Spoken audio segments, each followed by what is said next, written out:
very we'll keep it censored. I won't go extreme. We won't take it to the blood level.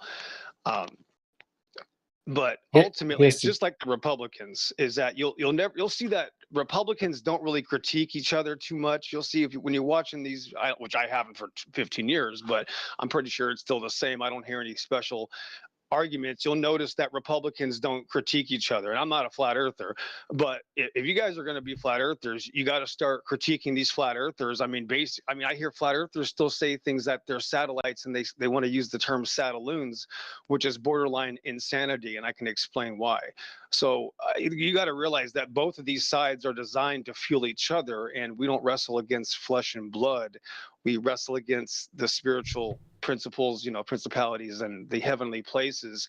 Unfortunately, this is going to be some bad news, but flat earth is also a deception pretty much through and through.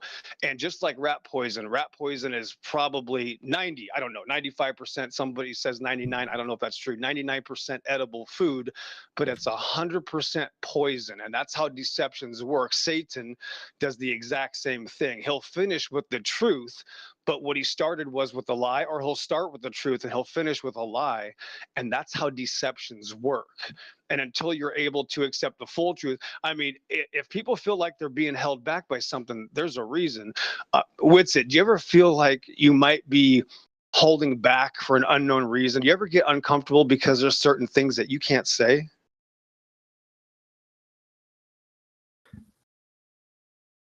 Okay, I'm sorry. Can you kind of repeat it? I was reading this. Sorry.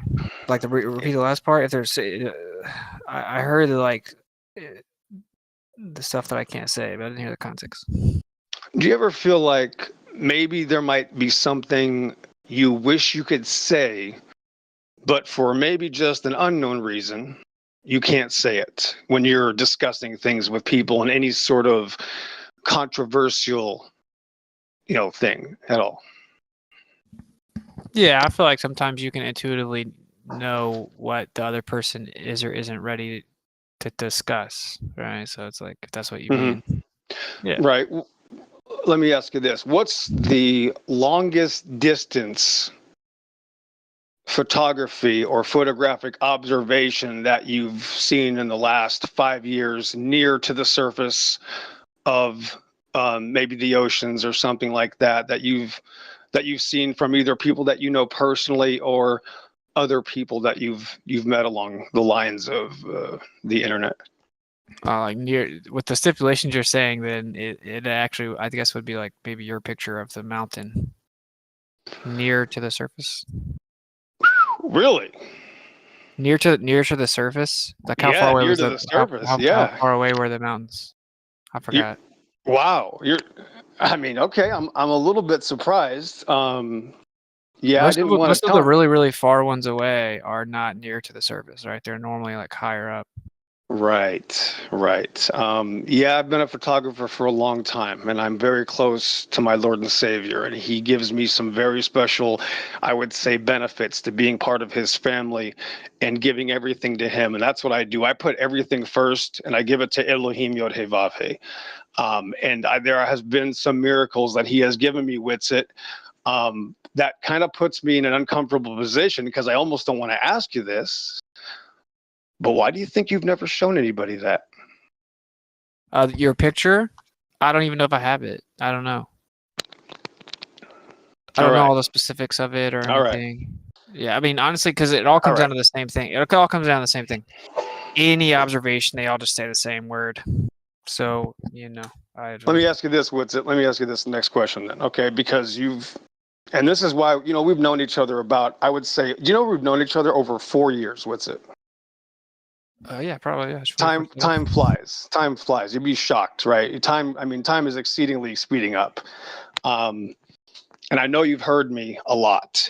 And I think you remember how many times I've got kicked out of places that you were surprised. Maybe not, but you probably have been surprised at least once about me probably, interrupting some people's days and things like that in the past. And this goes back literally, 4 years ago. About a year and a couple months ago, you and I were supposed to have a conversation. Do you remember this? Yeah. Okay. All right. I'm going to tell you this right now. I'm going to be nice to you because we've never, it's amazing because I get into a lot of scuffles on here, right? You probably heard it. I don't think one time, Witsit, we have never gotten in a fight. Do you know that? You and me never got in a fight. And I think you know that I get into a lot of fights, right? Yeah, I don't remember one. Isn't that amazing? You got to think, wait a minute, how come I've never, because I know Toby has, and Stormfire knows me very well. I'm sure Shane has. And you don't see me in these places very often, Witsit. I got a little bit different lifestyle, and maybe one day we can discuss that. What I'm trying to point out here, Witsit, is that there's levels to everything. And sometimes someone's got to knock at your door. And so even if you don't want to answer the door because it's been 2 or 3 tries or whatever, sometimes it's better just to get it over with and see what's going on the other side here. Because eventually, the longer we wait to do something, the more it's going to be painful. So, and I'm just going to try to be nice as possible about this because I think you've been respectful for the most part. I'm susceptible for getting into altercations, so I'm just going to keep this as clean as possible with it. Is that you got an opportunity to have a conversation still with me, and as many times as we've gone up and down, maybe we've passed each other in the hallways around here. There's a reason why I get in trouble. And it says, persecuted in my name, you'll be greatly blessed, if that makes sense. And of course, you know what I thump really hard and why I always used to get in trouble, right? I thump the word of God. I thump that Bible. That's what I'm about, right? The word of God is quick. And that's what I use. So you're going to have to eventually ask yourself, wait a minute. So you're telling me this guy does everything Bible. And I just admitted he has the longest distance near the ocean photography. And you've also learned 2 or 3 things from me. I know you have, Witsit. I know, because here's what's crazy, Witsit. We have literally probably not even had a conversation past 2.5 and 3 minutes, Witsit. Yet I know that your life is changed forever just because of those 2 or 3 minutes. Yeah. And that doesn't happen too often. So I just want to point that out, that so I got 3 things here, which I'm not going to reiterate. There's something different about this situation, Witsit. And if that's all it took for me to change things that rapidly, plus we haven't even shown people this footage yet, we're going to have to hold that off, then there's a next level that maybe you're ready for. But you have to make that decision with it. Because I was going to ask you some hot questions. I was going to come in here and I was going to thump and I was going to do some executive officer of the Red October. But I decided, you know what, that's not going to work. That's not going to work. So I'm just going to leave it at that. And I'll let them do their thing. I'm gonna get out of here actually very soon, Witsit. But if we don't talk soon, Witsit, the opportunity is going to be missed. I am down to talk. I've not intentionally avoided talking to you. Yeah, it's funny. Over the last year or so, I've heard him do this thing. Exo, I've heard you do this thing where you talk to Witsit about talking to him. I've heard this numerous times. Did he drop out? Worth. Did he drop out? What does he want? I don't understand. What does he want to tell Witsit? Witsit, what does he want to tell you and explain to you? I don't know. Yo, Guy, are you still here? Yeah, Exo's still here. He's here. Tell Witsit what you want to talk to. Tell him what you want to talk to him about. I already lagged out. I already lagged out. What? Yo, it already lagged out. This information is too extreme. I already lagged out. So I don't know how much of that you heard. Ridiculous. Just talk to him and shut up. Yeah, he's and just again he lagged out. Dog. Nah, I just fucking banned him. No, that was a ban. Oh shit. I mean, can I just say he's not? I mean, it'd be nice if he could be specific. He's a little vague here. Not a little. He is vague. Purposely vague. He has a mental illness or something, dog. We did say he was a glober, or he didn't believe in flat Earth. No, Exo's not a glober. No, he's a biblical cosmology guy. Yeah. I honestly don't totally disagree with his take. I think it's a healthy mindset that a lot of people really do. They jump into flat Earth and they get their pride wrapped up in it, just like people on the other side do.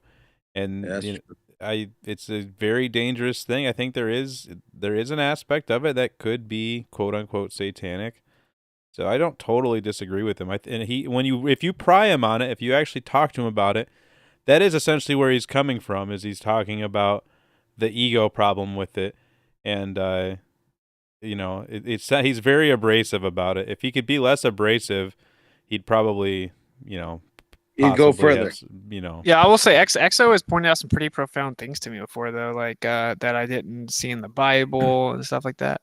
Yeah. Yeah. Yeah, like, I mean, yeah. If you know EXO, he's usually like always speaking from a position of like he's totally against the globe, but he goes over and out into, because he knows like his wife is like a Hebrew, like she speaks Hebrew, the language, and they like depict the language in the Bible, and they point out things like how it's such controversy to where they're like pointing out like this is not what it says.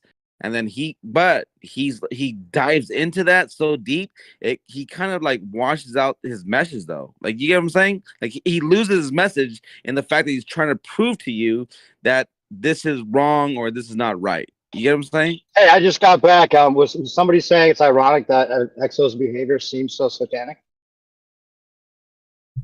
I think that's a bit far-reaching. Although I guess with what I was just saying, I don't know if he sounded satanic. He sounded like a zealot. Oh, I'm not. Well, yeah, his behavior is like the opposite of what he tries to preach. It seems. We are live, guys. If there's nothing really talking, yeah, so we were about to read about some right now, PDFs. maybe we can move on to the Brenner comps. Yeah, Brenner comps, way better. What article of his is going to be read tonight?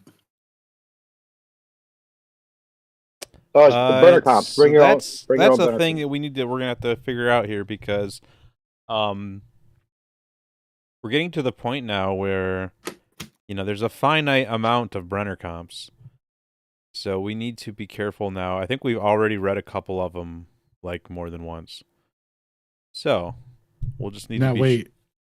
I pose a question to the audience. Is it possible to read a Brenner comp too many times? Oh, because like that's the thing. It's like, oh, there's a finite number, but you can just reread it again, though, right? Yeah, it's for sure. Absorb more knowledge from it. So I don't know. Is it something that the more you read it, the more you like comprehend it? Yeah. Is one of those things? Yeah. Yes. Right. I feel you, Alan. I feel you. That's true.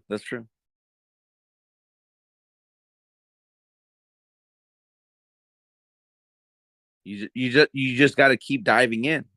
You got to keep it going. But what's the overall message, though? That's kind of like the whole point. What is, like, can anybody explain that in your own, divine, understanding? What is the message that's trying to be spread? You get what I'm saying? No. Yo, did you find any comps to read, Toby?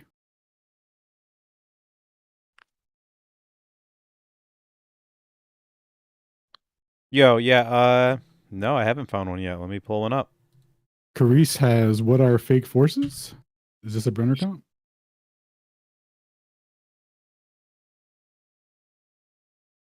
Yes, that is a Brenner comp. Ooh, we have a Brenner comp. Okay. Ooh, and we should read this one in honor of History Lad. Is history true? Oh, History Lad. That's a good one, by the way. I read it the other day. Might trigger some of the Christians in here, to be honest, though. It's also insanely long. Let's see, how long is this? Well, this one's really short. Yeah, History Lad's not worth it. Too long, too off topic.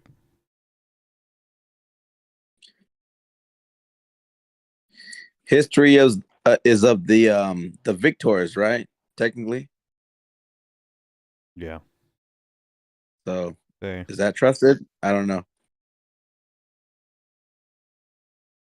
Who tested Newton's theory on the cannonball experiment? That's a pretty interesting question. That's a classic. We should definitely read that.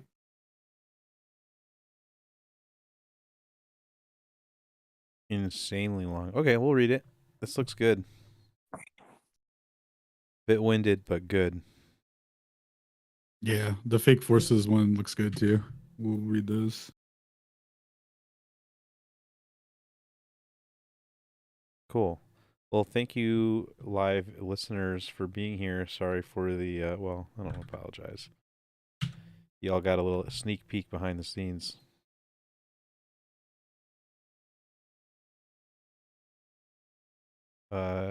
Cool. So we got what are fake. Has anyone done what I'm gonna do? What is the universe? If no one's done Ooh, that that yet, looks cool.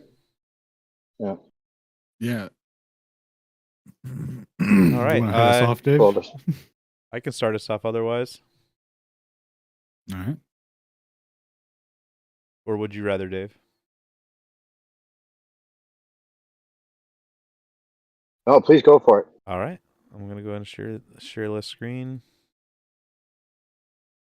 Oh, no stone tonight? We might as well jack up that bit rate. Boom. Full blast. All right. Who tested Newton's theory on the cannonball experiment? Oh, can you share screen? Oh, yeah, you're sharing, I am. never mind. Cool. Yeah, my bad. The issue was me. All right, here we go. Cool. Who tested Newton's theory on the cannonball experiment?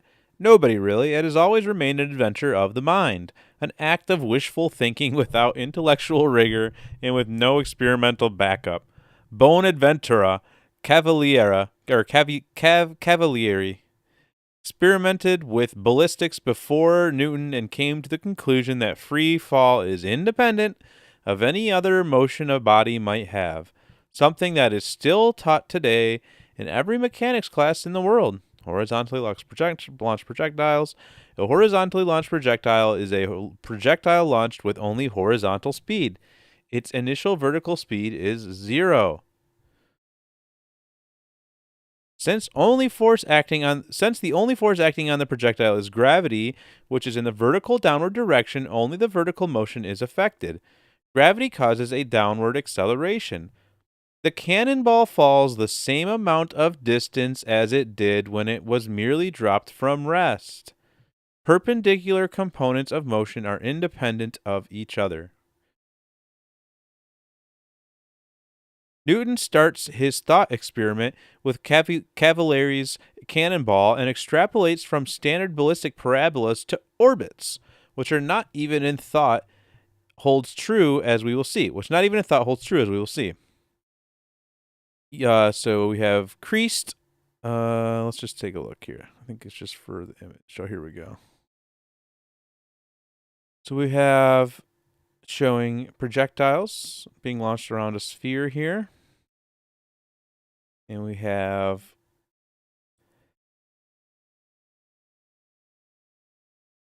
more velocity. And because the celestial motions are scarcely retarded by the little or no resistance of the spaces in which they are performed, to keep up the parity of cases, let us suppose either that there is no air about the earth, or at least that it is endowed with little or no power of resisting.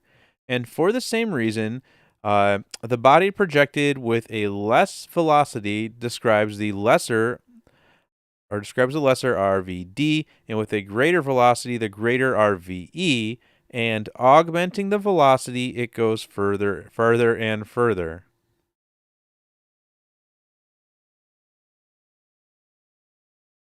Wow. That's quite a leap. What? Big time. Big time. That's a huge leap because they're trying to. Oh my gosh. If the velocity was still more and more augmented, it would reach at last quite beyond the circumference of the Earth and return to the mountain from which it was projected. Huh. The cannonball always falls to the ground in the same amount of time, no matter what velocity, and that time is only dependent on height and gravitational acceleration. T equals the square root of 2h over g. Because g is a factor of position, g equals gm over r squared, it is never constant. Not even for 2 consecutive nanometers.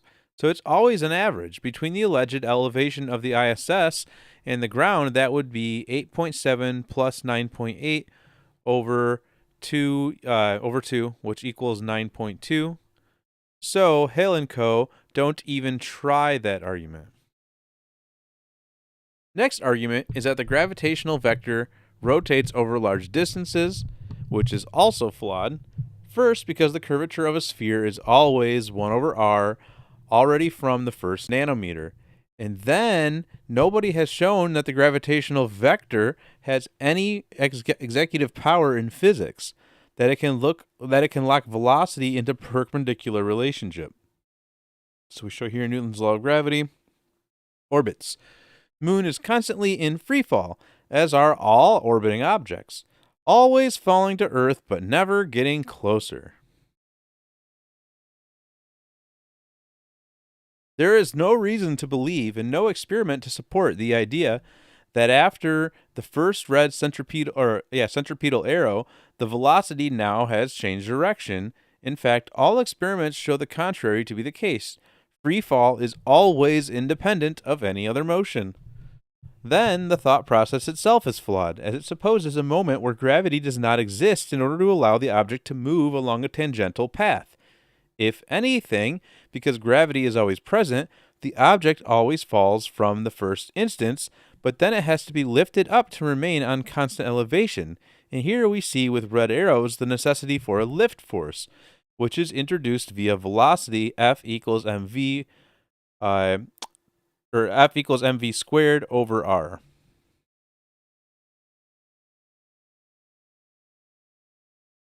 But free fall cannot introduce a lift force, and thus this remains wild and irrational speculation. Or rather, it reveals the deceptive approach, as this is hammer throw physics, not free fall physics. Yeah. The tether.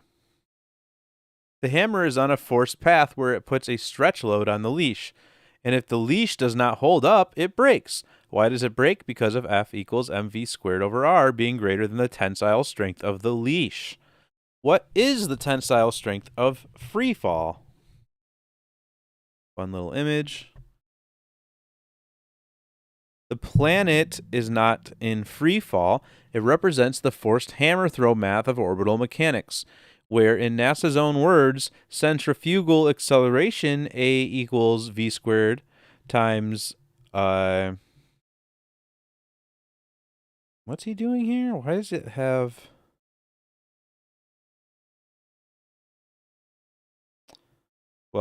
over r plus h, I suppose. Acceleration equals velocity times velocity squared times r plus h balances gravity. G equals gm over r plus h squared.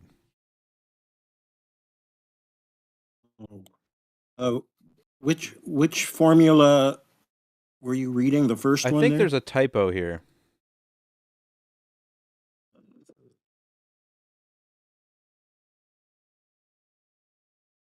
This one here.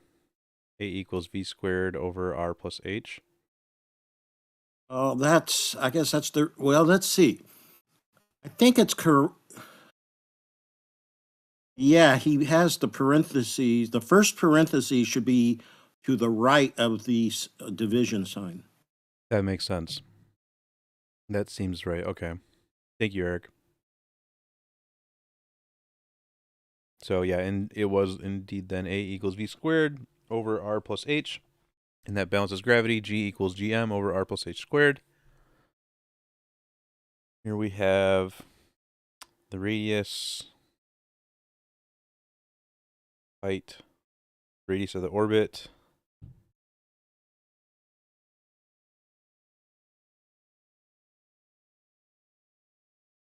There you go. Do they account for the shift or no? No, it's just a magical force that just goes in circles forever. That's crazy, bro. Like, come on. How do you not equate the shift that they believe to be without enforcing their, formula that they presented? I don't get that. I'm really lost. It seems like it's counterproductive in their own formula. I don't know. Maybe I'm wrong. Well, the formula itself is kind of just a cheap trick. Like you've got Exactly.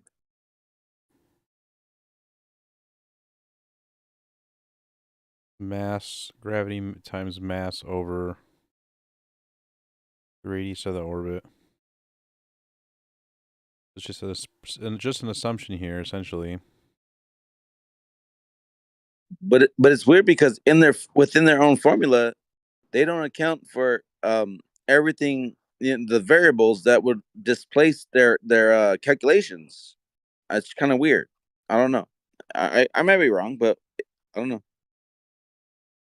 No, it is weird. I mean, he points this out in several of his comps, or several of his entries. You can't have it constantly accelerating and just free falling at the same time. It makes no sense. Yep. Exactly. Let's keep going here. The microgravity allegedly experienced on the ISS is, in theory, the result of the gravity attenuating effect of A equals v squared over r, which when tuned just right, nullifies effective gravity altogether. And that happens when the velocity takes on the value of v equals the square root of gm over r. The same is true for the 0G plane, which flies along a powered parabola, not a free-fall parabola, at the top of which the same principle applies. Centrifugal acceleration nullifies gravity, and for a short time slot of around 20 seconds, you feel like there is no gravity. So we have normal gravity, 1.8 G, then we get the little bit of Martian gravity here, 0.38 G, go down to lunar gravity, 0.16 G, and eventually you get a little bit of 0 G in there. Then you get some more hypergravity and some normal gravity.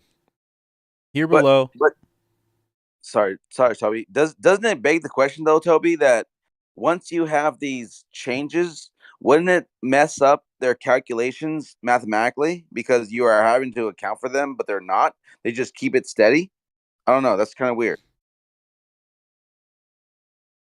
Wait, what's that? When they have a calculation for it to be in a specific point based upon their calculations, but there's so many variables that would like throw that off. Why are they not like throwing that into their calculation? They just kind of like bypass that and wave past it. They wave past it to make it make sense for their own calculation. But technically, there should be like a variable that throws that off. No, am I wrong? That's the point that Brenner's getting to. Yeah, you should probably just let him read it instead of trying. I'm sorry. That's right. I mean, in your defense, it's like you're rightfully being like, well, hold on, like they're missing something here. Right? Like, I'm just saying. I can understand where you're coming from, but yeah, let's keep reading. So here below a diagram that Steve Spielman sent me in way of making fun of me, but thanks, Steve. This is exactly what happens on top of that parabola on a powered flight. Blue arrow down is G equals 9.8 meters per second squared, and the red up arrow is acceleration equals velocity squared over r, which would I guess would be the radius of the parabola in this case. Result is zero effective gravity. And r in this case is the distance. Okay, here we go. The distance to the instant center of rotation. In nature, there is either rectilinear motion or circular motion.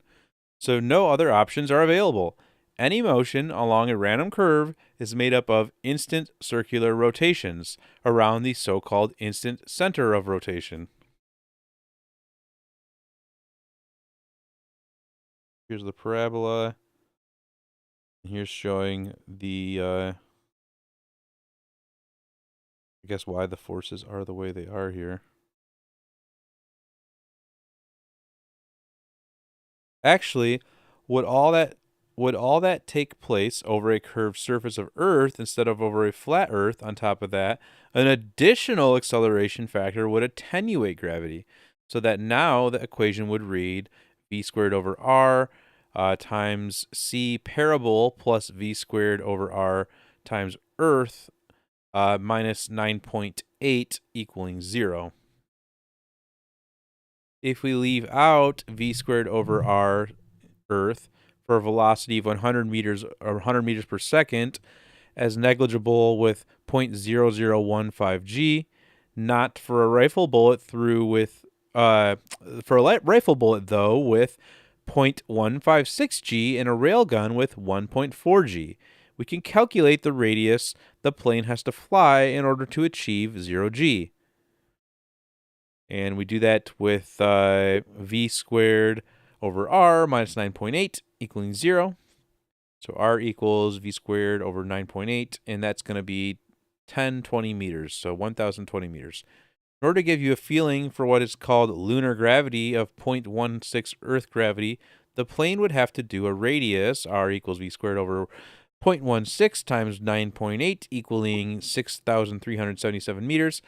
And for Martian gravity, the plane would have to fly a radius of this, equaling 2,685 meters, as per diagram above.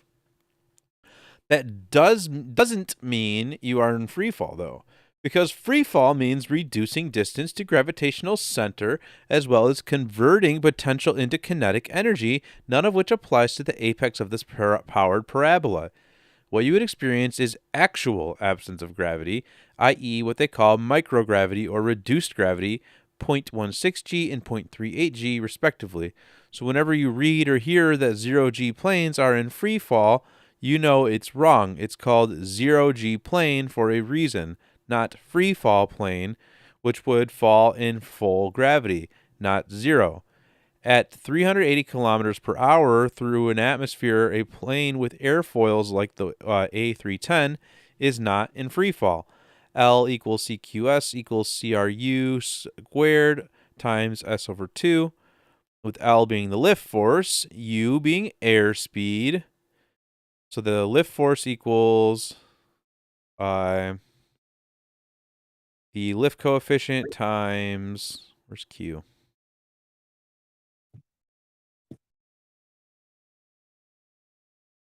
Yeah, so L is lift force, U is airspeed, S being wing area, R is the air density, C being the lift coefficient, and L only goes to 0 when either density, wing area, or airspeed goes to 0. Okay. None of which is the case here. Something totally different is a free fall parabola. Although to see this has proven to be the biggest hurdle for most Qorans on here. So other people that answer questions. Essentially, those who claim to be top-tier scientists.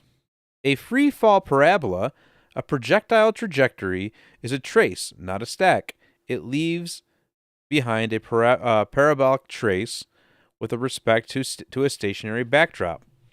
But the projectile never performs a parabola. What the projectile performs are two independent rectilinear motions. A first derivative motion, horizontal, and a second derivative motion, vertical. There you go.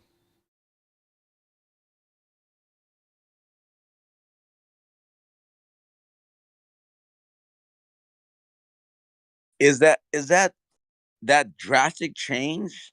How do they try to compilate that to represent the sphere? How do they do that? How do they do that? Maybe he'll explain it here. Okay. Both these motions are dynamically indistinguishable from. So real quick, what he is saying here is that you just have two derivatives, two measures of the change over time across two different dynamic forces essentially. So both these motions are dynamically indistinguishable from being at rest. That means a cannonball, after leaving the muzzle in an air-free, dark environment without any reference to its environment, believes it's at rest. It would have no sense of motion whatsoever, and when ground hits, well, then it'll be surprised, but will swear it was the ground that hit it, not the other way around. Being indistinguishable from rest means that these motions cannot be attributed to the application of a force. And that shows us that free fall is not forced. It is free from force, as the title says. Actually, it's the opposite. What's that? Actually, what does that mean? Oh, sorry. Oh my God. You're good. Actually, it's the opposite. It's the erasure of force. Imagine a balloon with two small styrofoam balls attached on opposite sides. Now imagine you don't see the balloon and someone lets the air out. You would conclude from what you see that these two styrofoam balls are attracting each other, that there must be a force acting between them, an attraction of sorts, when in reality the space between them collapses and they are just following. You'd have to put up a force to inflate the balloon via F equals PA, like you have to put up a force to lift an object. But once you let go, the deflating of the balloon is actually the erasure of that force. This is gravity, the erasure of force, the collapse of space into the incommensurable counter space between two objects. This can be made visible under the ferrocell, where we see the little dark opening between the bigger black spots, the magnets. This central dot is the opening into counter space into which the field lines collapse while the magnets are moving towards each other. Nothing attracts each other. Everything just follows the path to ultimate rest, inertia, as the wisest of old already knew. That a freefall parabola has no angularity is easily shown here with a guy jumping on a trampoline while the trampoline is moving. Sure, we'll watch this.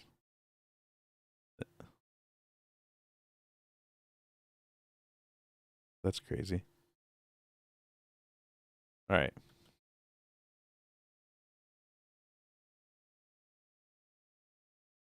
The guy does not, to his knowledge, perform a parabola. He does so only with respect to the background, which, with respect to himself, he only jumps up and down, and that's why, dynamically, he doesn't perform the dark blue arrow in the diagram below. He only performs the gray ones independently. So yeah, just the gray arrows, just gray arrows. Everything about this is like XYZ though, right? Like, correct me if I'm wrong. Yes or no? This whole diagram they just posted is XYZ. Has nothing to do with like anything beyond the curvature, right? Am I wrong? He's just talking about forces in motion in the parabolic motion of orbit, essentially. On an XYZ. So it has nothing to do with like I feel like they're negating the fact that every position they're trying to plate the data is there. It's like it's still on an XYZ, which is a planar Earth. Cartesian's totally fine, dude. I don't know. Right. My bad. I disagree with his statement about how he doesn't follow the blue arrows, though. Sorry, Shane. I think that relative to the ground, he does indeed follow those blue arrows, and relative to the ground, but he's saying relative to the trampoline frame. Exactly, and because it is moving, he is following the blue arrows. Well, and he does say and he again, does it's so. A question of reference. He does say he does Indeed. so only with respect to the background. Indeed, it's about reference. Yeah. And if you're standing there looking at the ground or standing on the ground watching the whole thing happen, he'll be doing the blue arrows. True. And you're right, for his perspective, he's just doing the gray Y's. All he's doing is Y. Yeah, exactly. XYZ. That's all they're whole like your little diagram is but XYZ. Only from his own perspective. Right, exactly. It's perspective of XYZ. Yeah, exactly. This is all Newton's bucket. Okay, let's keep going here. It is this independency which has proven to be the biggest problem for so many to digest, which does not allow and does not justify the Newtonian continuum from cannonball thought experiment to moon orbit.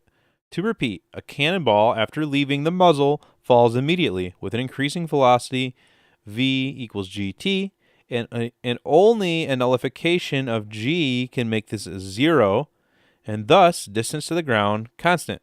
Such nullification can only happen if gravity on its own can pull a 0g plane trick on the cannonball, and so far nobody has tested that and shown that it can. P.S. I have written many answers concerning Newtonian mechanics. Ain't that the truth? Ballistics in orbits, which garnered hundreds of comments, some of them very instructive in the way the Newton mind entrapment works. Here, the latest comment by Tim Good illustrates that point better than any. He proudly demonstrates how ballistics and Newton orbital mechanics coincide down to the 7th decimal point, which he takes as argument for the veracity of Newton's claim that the mere power increase of a ballistic throw will eventually lead to orbit. He doesn't realize that he's fallen for a simple semantics trick, conflating in 1 second with in the first second. Ballistics gives the same result as orbital. That's the crux of it right there. Ballistics give the same result. So yeah, what I mean by that is just they take that motion that happens when the projectile starts. They take that first bit of motion and they act like it is, because it was observed, that we can assume that it's a dynamic force that can be repeated and observed. But it's just the current forces within that, within the first second. Not there's not like a constant force there. It's just what you're observing in that first second. So ballistics gives the same result as orbital mechanics, only in the first second, because the square of 1 is still 1. D equals 0.5 gt squared equals 0.5 g for t equals 1. And in Newton's, so they have for 1 second. And in Newton's case of the derivation of the moon orbit, it is forced to give the same result because Newton defined it to be so. Now, how far would we expect the moon to fall if it was acted upon by the same force that makes apples fall? The moon is 60 times as far from the center of the earth as the apple. Let us suppose that the earth attracts the apple as if all the mass were concentrated at the center. Then we would expect the force on the moon to be smaller by a factor of 60 squared, which is 3,600. We know that the apple falls 1/2 gt squared equals g over 2 feet on Earth. Since g equals 32, that is 16 feet or 192 inches. If g goes down by a factor of 3,600, the moon should fall 0.053 inches in 1 second, 1/20th of an inch. As Newton said, the two calculations answer pretty nearly. Wait, so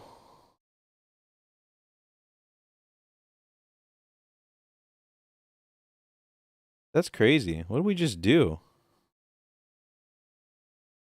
Did we just make gravity? We applied 1/3600th of a gravitational force to the moon, and we made it constant. How do we get off with just swapping a constant in there? Shouldn't it be an accelerative force? It should be, yeah. You mean Like, shouldn't have an inverse logically, it should. no, he's saying right at the end, he says 0.53 inches in 1 second. And he's trying to insinuate that it's going to also be per second. And it's not. It's just the first second, or however you want to think of that. You know what I mean? This is what he was talking about. That is what he's talking about there. And that's the trick, right? Is we go from talking about it as an accelerative force to all of a sudden we just start swapping some constants in. What? Cool. It's crazy. That's crazy. All right. It's it's like a bait switch situation. It's like a bait switch. Yeah, it is. They're telling you one thing, but they're telling you another thing. It's really weird. It's really weird. All right, let's keep going here. But as I have shown in the rebuttal of his argument, ballistic math gives a vastly different result from orbital math, proving that it is not the continuation, or that one is not the continuation of the other, but instead invoking a completely different domain of physics. Ballistics is free-fall physics, whereas orbital mechanics is hammer-throw physics. Here is how people are when they parrot science Sunday school sermons instead of looking at what they have in front of them. A simple ballistics example of a rifle bullet exiting the muzzle with V equals 1,000 meters per second from an elevation of 1,000 meters, range would be to the claimed 7th decimal point. S equals VT, equaling V times the square root of 2h over G. And that's going to equal 14,285.7142857 meters. Now, applying orbital mechanics, which good claims must lead to this. Now, applying orbital mechanics, which good claims. What? I don't understand this sentence. Now, applying orbital mechanics. It's the name of the guy who posted. Oh, good. Thank you. Now, applying orbital mechanics, which good claims must lead to the same result. S equals Vt equals V times the square root of 2h over G minus V squared over R, equaling 14,433.7567297 meters.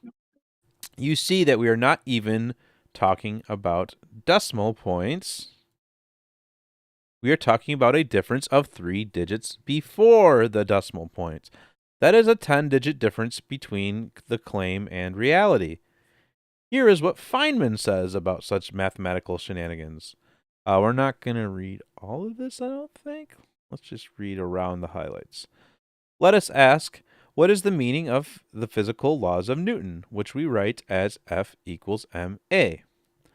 A pleasant way to define that, let's go back a little bit. Suppose we have a law which says that the conservation of momentum is valid if the sum of all forces is 0. Then the question arises, what does it mean that the sum of all external forces is 0? A pleasant way to define that statement would be, when the total momentum is a constant, then the sum of the external forces is 0. There must be something wrong with that, because it is not just saying because it is just not saying anything new. If we have discovered a fundamental law which asserts that the force is equal to the mass times the acceleration, and then define the force to be the mass times acceleration, we have found out nothing.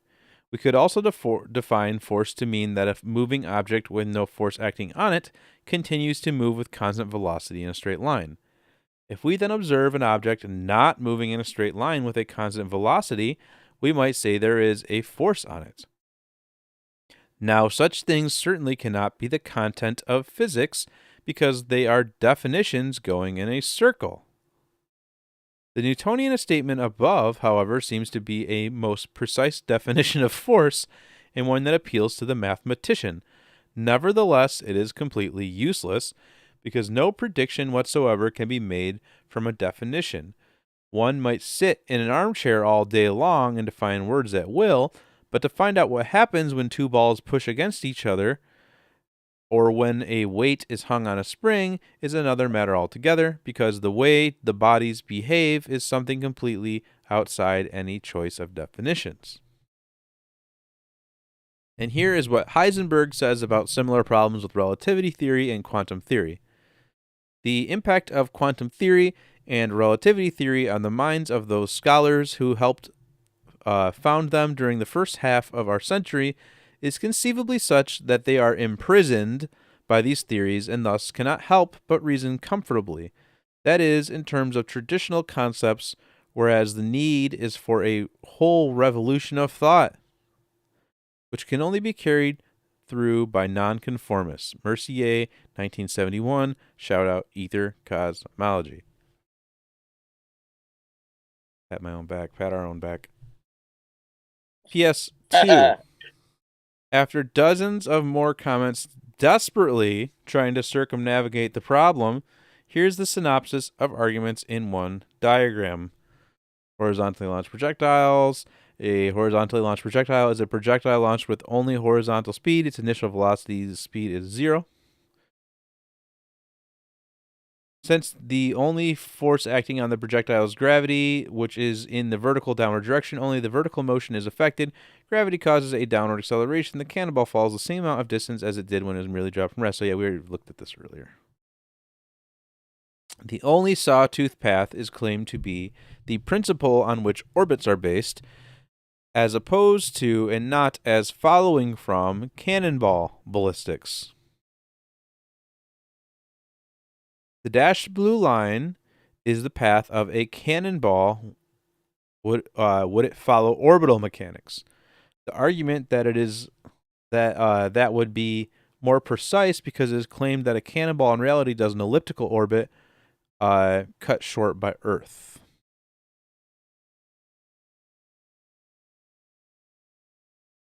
And finally, everyday terrestrial reality as observed since before Newton and taught in every school.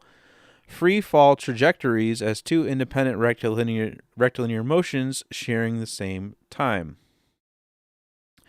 Projectile motion. Projectile, object that is launched, thrown, or fired in the air that is in a state of free fall. Trajectory, the path the projectile follows.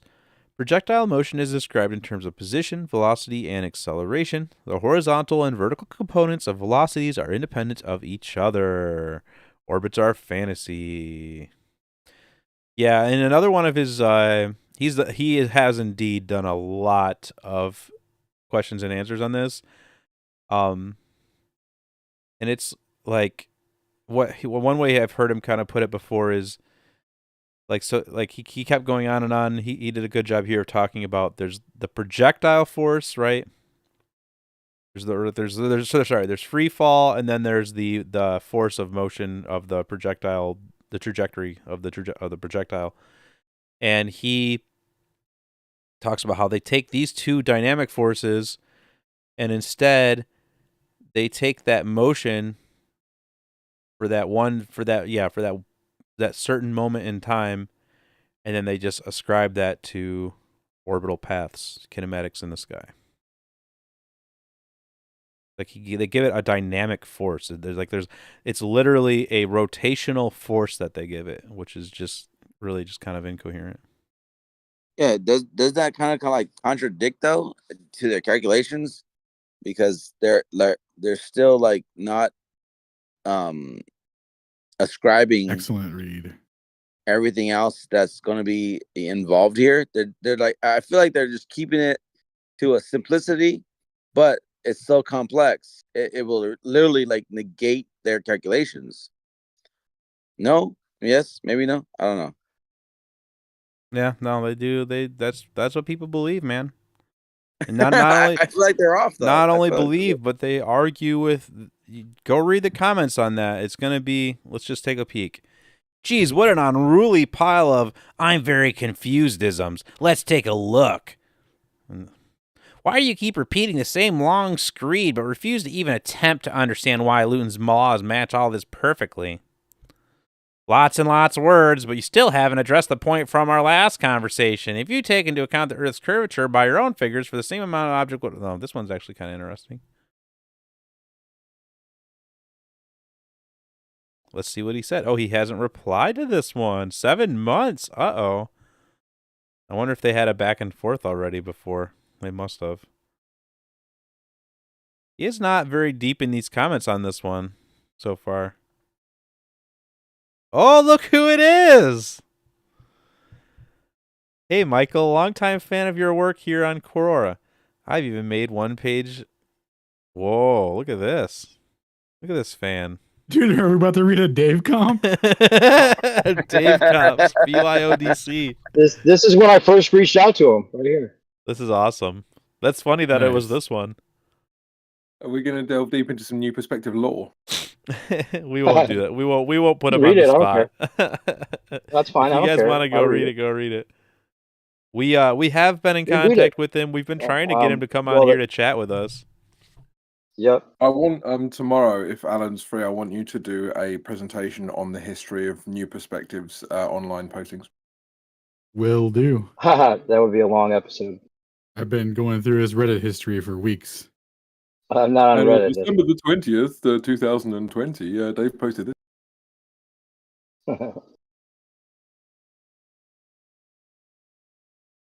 We could listen to how I railed into Franco last night. Actually, well, how about that? What is the universe? Did you want to read that for us? Yo, real quick though, before we read What is the Universe, how about we take a quick intermission to listen to Stone's new drop, dog? Oh. Ho, ho, ho, ho. There's some people that haven't heard it, and I think they need to. Sure, yeah, let's do it. I'm definitely down. Yeah, Someone else is gonna have to share it. Yeah, and sorry I'm late to class, guys. I brought a note. Oh, nice. Actually, no. The truth is, I was actually finishing my latest video on Google Earth. Oh, so do you have something for us to hear too? The good old graticule. I'm thinking we might want to meet at another time for that one. I don't want to derail the program for tonight. All right. Do I need Beyond to this stretch? tune, of course. Do I need to stretch or warm up before Stone's latest drop? All right. Yep, we're about to play it right now. So whenever you guys are ready. Yes. I'll take a stretch. Yep. All right, here we go. Booyah. Hey, these would be the same lyrics that you use.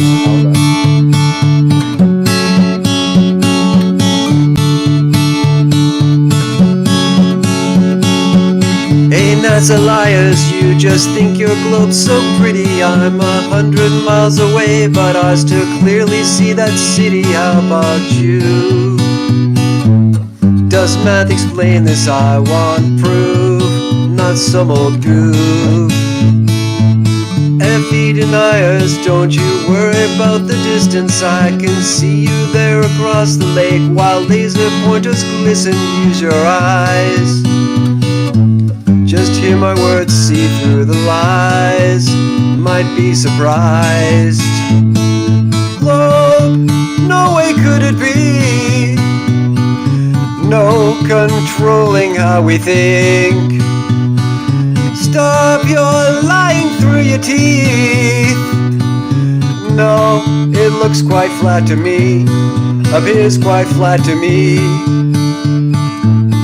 Hey, NASA liars, your deception spread so far. We all believed your lies 'cause we were young, but now we've seen the water. You're no good. Just believe because we should. Wicked brotherhood. Hey, NASA liars, I've got so much left to say, but does it matter that I say to you gas pressure is contained if there at all? With gravity it does not fall, it fills it all. Globe, no way could it be. No controlling how we think. Stop your lying through your teeth. No, it looks quite flat to me. 100 miles, it's all the same, and we've got pictures from jet planes, and where is all the curvature they claim? Our friends are making fun of us, and we'll just laugh along because we know the truth no matter what they say. The liars, they made fools of us, the tinfoil has been left to rust, and now the world will never be the same. Let's end the game. Hey, you know they're no good, and I know they won't trick me like they did for years and years before, and I'll be asking them to prove their claim. Now things will never be the same. It's time to beat them at their game. Yeah, NASA lies to me and you. You know it's true. Globe, no way could it be. No controlling how we think. Stop your lying through your teeth. No, it looks quite flat to me. Appears quite flat to me. Fake globe.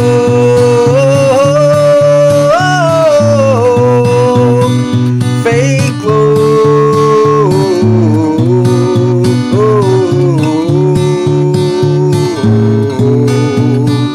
Fake globe.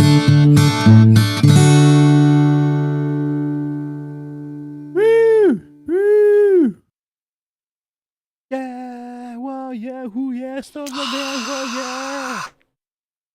That was great. That was awesome. That was fucking Thanks, awesome. man.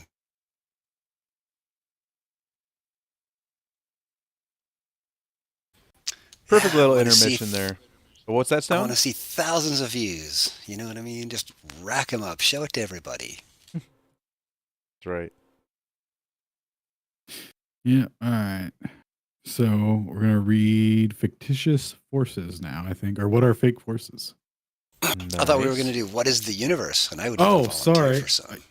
No, I totally No, blacked please go out ahead. there. I'm at storage. I go ahead and do yours first. I think I might pick a different one anyway. Okay. Go ahead. All right. Let's see. Change.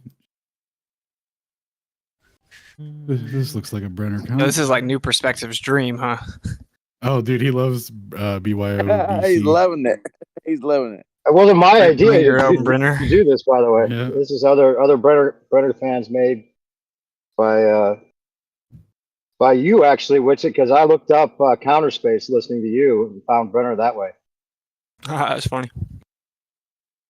All right. So here we have, let me get this centered.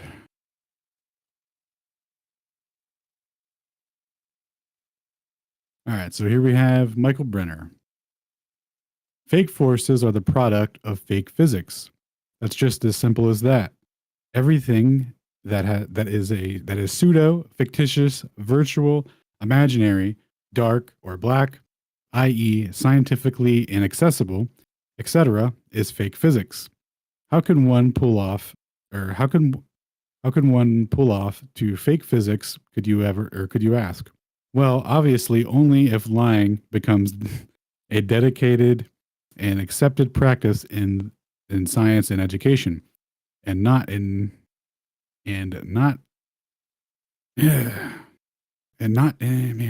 1 second.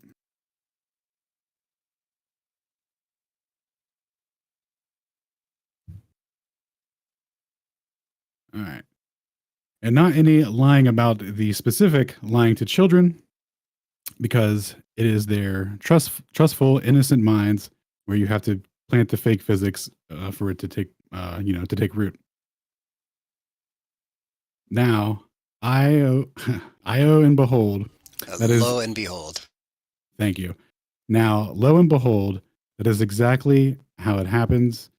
And there is, man, I can't read tonight, guys. I got you, bro.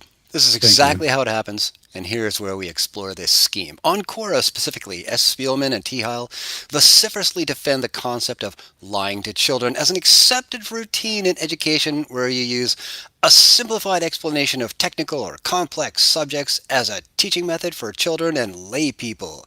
Sounds like Brian Greene. That may sound innocent enough, but once you have introduced the word lying as legitimate, who is to tell what is a simplification and what is actually a lie? The kids, a layperson's.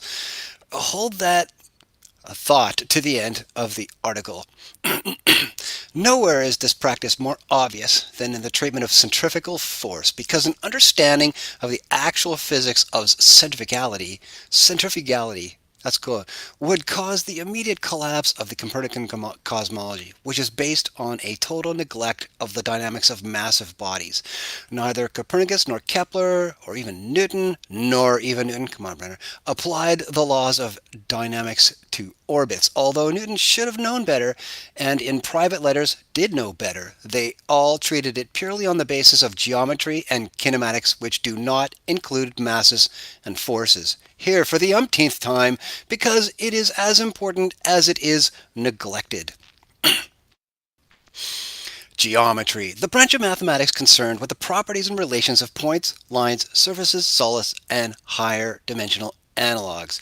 Kinematics, the branch of mechanics concerned with the motion of objects without reference to the forces which cause the motion. Dynamics, the branch of mechanics concerned with the motion of bodies under the action of forces. First in a row of lies to children is that a Newtonian force is taught as being an external contact force when something violent happens, as in the video below, and such contact force is not found. They call it fake force, because force it must be, because harm has been done, and no force, no harm. But how can something fake cause harm?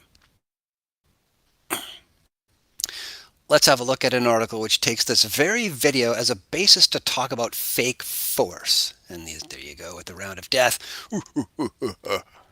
Crazy. What a great idea.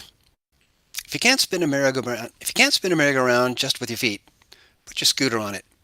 Merry-go-rounds are on their way out of parks anyways. This will just hasten their unfortunate demise, although I can spin any more now that I'm older.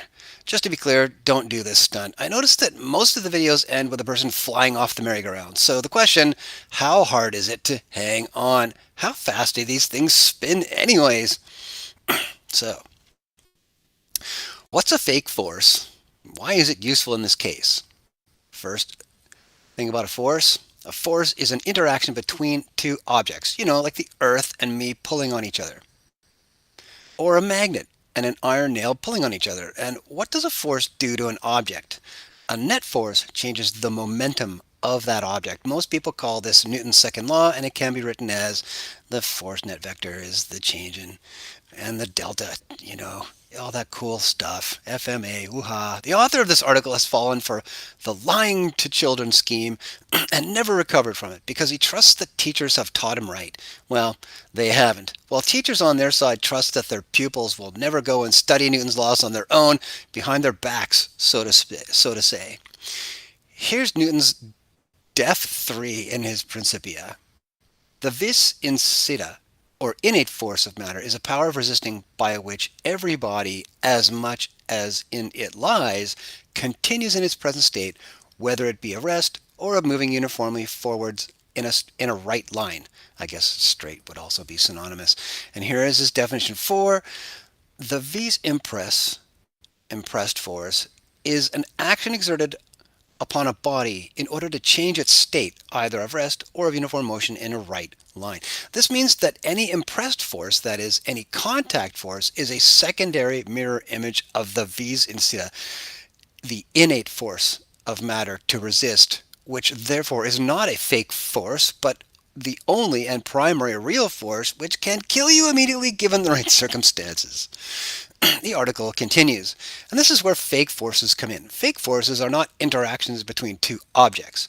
Instead, they are make-believe forces that we need in order to make objects in an accelerating frame behave as though they were in a non-accelerating frame. Fake forces let us use Newtonian mechanics in a place where it doesn't really work. Of course, even the so-called fake forces are interactions between two bodies. There are no mechanic forces other than interactive forces. There are no unilateral forces, and therefore Newton very much works in accelerating frames once you understand that in the case of the merry-go-round, you are the one interacting. You are the force.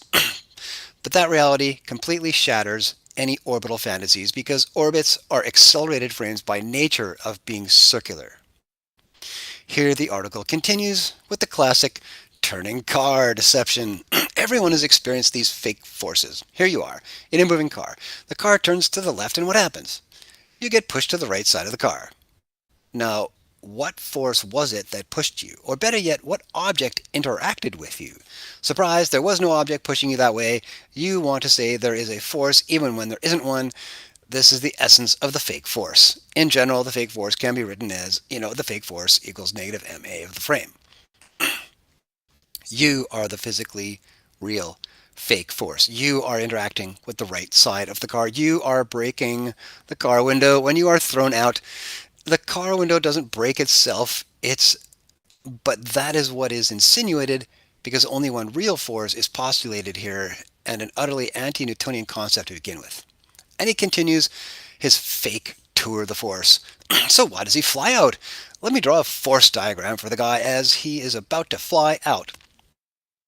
From his point of view, if he is going to stay on this merry-go-round, all of these forces, including the fake one, have to add up to the zero vector. The problem is that as his center of mass moves away from the center of the merry-go-round, the fake forces get larger. How much larger? Well, the fake force depends on his mass. Suppose he has a mass of 70 keys, then as he changes his radius, the force would look like this, and we're looking at a straight up slope.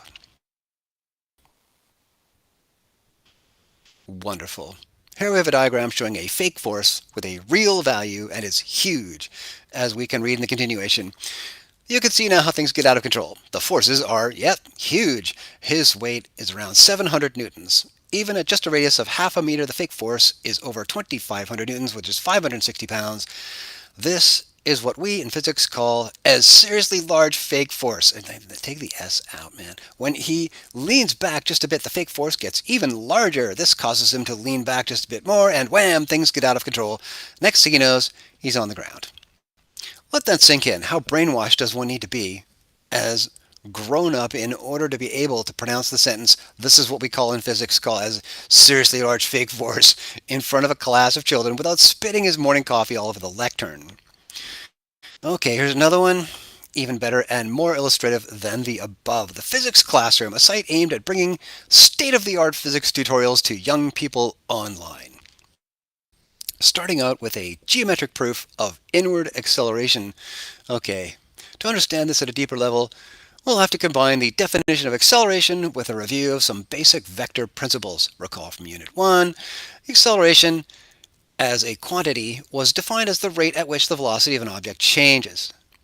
As such, it is calculated using the following equation, and it's the same old one, v1 or v2 minus v1 over t, where v1 represents the initial velocity, vt represents the final velocity after some time of t. The numerator of the equation is found by subtracting one vector, vi or v1 I guess, from second vector, vt, but the addition and subtraction of vectors from each other is done in a manner much different than the addition and subtraction of scalar quantities. Consider the case of an object moving in a circle about point C, as shown in the diagram below. In a time of t seconds, the object has moved from point A to point B, and this time the velocity has changed from vi to vt. The process of subtracting vi from vt is shown in the vector diagram. This process yields the change in velocity. Okay, pay attention to the subtlety of the deception. The word proof is emphasized in italics, when in fact the word geometric should be, because it doesn't involve forces and masses. It's not dynamics, it's geometry. A branch of math is unrelated to the physical reality of moving bodies. The geometric aspect is bound to be centripetal, because a tangent following a circle necessarily bends inwards, but that does not tell you anything at all about how a massive body forced around a circle would behave. You have to do real physics, and that is real experiments with masses in order to find that out. In other words, you have to study dynamics, something none of the fathers of modern cosmology, Copernicus, Kepler, Newton, have ever done. And here in the following paragraph, we catch our teachers in the act of lying to children red-handed by using faked experiments to lead children into a quagmire of nonsense from which they will never recover. Intellectual damnation. Okay, direction of the acceleration vector. Do you want me to read this one too? This is harsh. Note in the diagram above.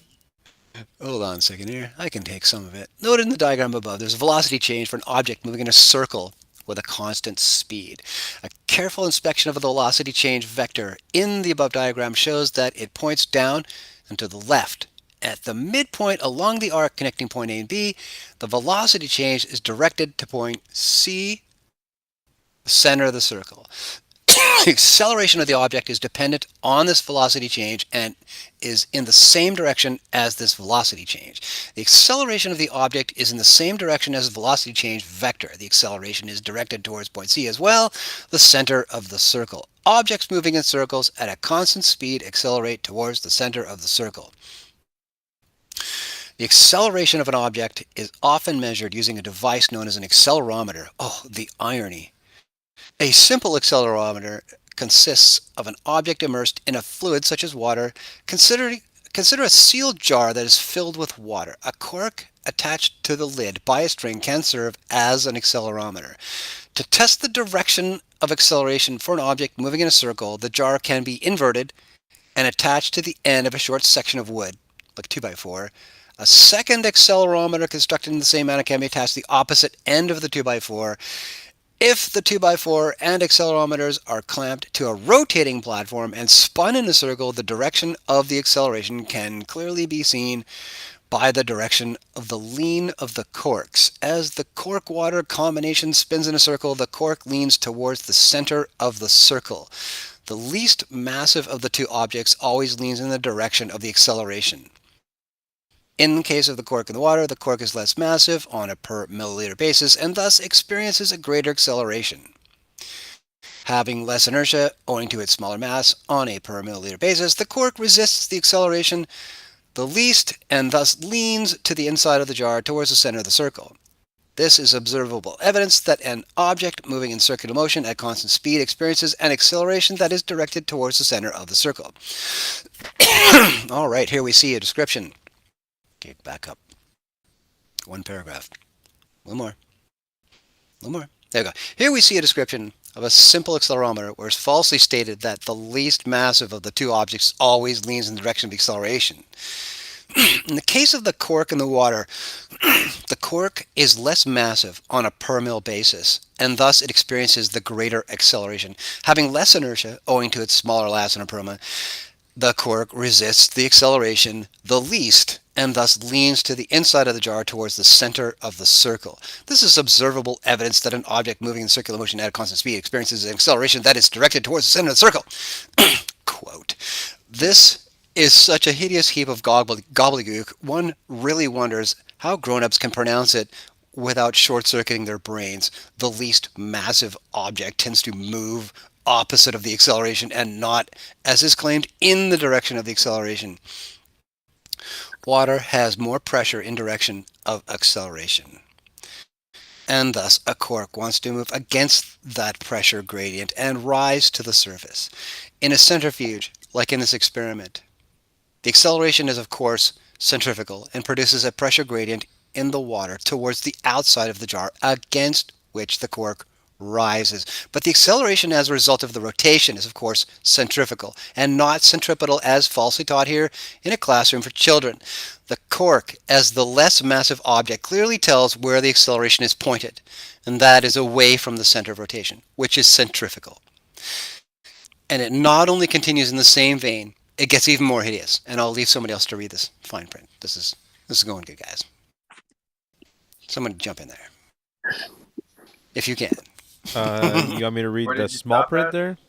Go for it. Yeah, start in there. Let's see. Another simple homemade accelerometer involves a lit candle centered vertically in the middle of an open-air glass.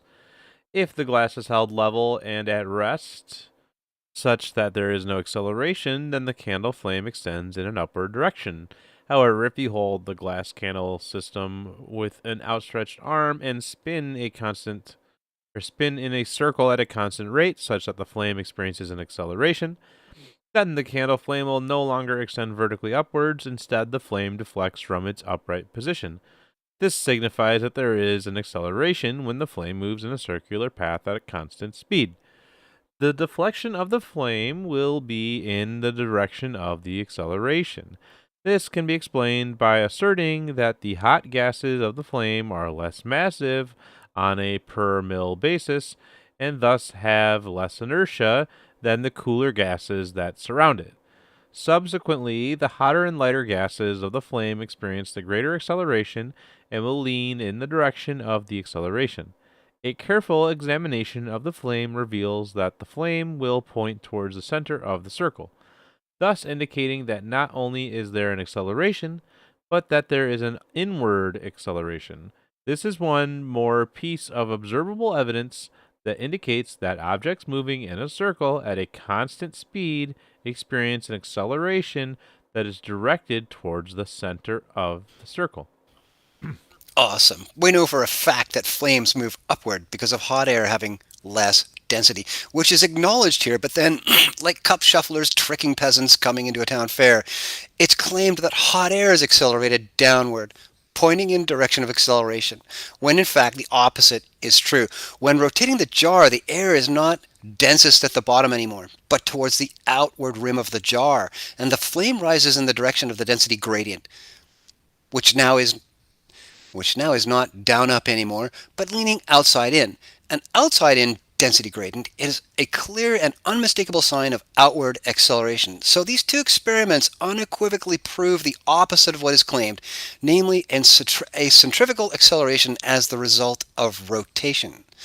Now, there's something very interesting happening at the end of this physics classroom, a psychological trick that makes the children responsible for their own deception, thus reinforcing the deception themselves by first presenting to them that proofs have been given, and then let the children by themselves decide whether this is true or not, asking if they can think of something else, or even an outward acceleration as seemingly the most absurd alternative. Tag. So thus There far, you we are. have seen a geometric proof and 2 real-world demonstrations of this inward acceleration. At this point, it becomes the decision of the student to believe or to not believe. It is sensible that an object moving in a circle experiences an acceleration that is directed towards the center of the... Or is it sensible that an object moving in a circle experiences an acceleration that is directed towards the center of the circle? Can you think of a logical reason to believe in, say, no acceleration or even an outward acceleration experienced by an object moving in uniform circular motion? In the next part of Lesson 1, additional logical evidence will be presented to support the notion of an inward force for an object moving in circular motion. That's awesome, considering they haven't presented any logical evidence yet. This is how you install... This is how you install fake physics in the minds of children and make it stick with what seems to be observable demonstrations. This goes for the entirety of physics you've been taught, where it is proudly claimed that it matches observation, when in fact it is the opposite of what is observed, like the movement of the corks or flames in the above experiment. This leads to quite a desperate situation which cannot but be acknowledged even by physicists on the highest echelons. One of the key worries I have as a cosmologist right now is that we have these ideas and these parameters, and every experiment is consistent with this picture, and yet nothing points to the fundamental physics beneath it. Lawrence Krauss, oh man. Of course it doesn't. If you deceive yourself constantly by interpreting what you observe, following the guidelines of a catechism instead of reasoning according to nature, who simply doesn't care what is fashionable at the moment, and at the moment it is fashionable to have a gravitationally orbiting cosmology, something nature simply doesn't do. Nature does everything electrically, not gravitationally, and we know that. We just don't accept it yet. Postscript, as is so often the case, comments prompt a clarifying addendum. Here, a wonderful example of how to scam innocent young students by picking and choosing what supports your agenda instead of teaching the underlying physics. 2 balloons in a car, 1 helium, 1 filled with air, point in opposite directions. So now what? According to Physics Classroom tutorial, acceleration is the direction of the cork. Here are the balloons. But what's going on here in this left-turning car? Balloons pointing in the opposite directions? Does that indicate opposite accelerations? No, of course not. They both indicate centrifugal acceleration, one direct and one indirect. The orange one indirect by moving towards less dense air, rising sideways, so to speak, and the yellow one moving in the direction of acceleration, falling sideways, so to speak. In any case, both represent the underlying physics of centrifugal acceleration. If you would choose a heavier than water object hanging in the glass jars instead of the corks, they would move in the outward experiment, but that would look too much like outward acceleration, which it is, of course, and that is not desired because the notion of a real centrifugal force must be erased in order to keep orbital fantasies alive. Booyah. GG. Thank you, Stone. Appreciate that. Dang, I stepped in last minute, but yeah, centrifugal force is like the freaking lethal blow to their orbits. I missed it. I'll have to. Are we live? Yep. Okay, I'll listen back. Yes, sir. Yeah, that was fantastic reading, Stone. Thank you. So, yeah. Anyone else want to read? Anyone else bring their own Brenner comp? No, I'm not cool. Well, I'll read in a BYOBC. Thanks, man. Alan, your mic's a bit low today. Yes, indeed. Is Your roboting Dave, what's up? Oh, bad.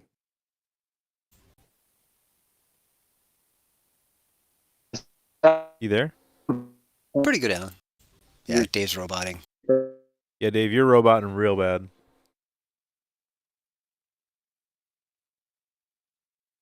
Yeah, my bad. I think I have my mic in the opposite direction of motion. Oh. It's centripetally oriented, Mike. Yeah. Fictional Mike. Yeah. Well, cool. Let's see if I can find another here. While we wait for Pull Dave. another present out from under the tree. Yo, pull an ether one. I'll read it. Okay. Let's see here. Cool. Let's see here. What is alchemy? Da, da, da.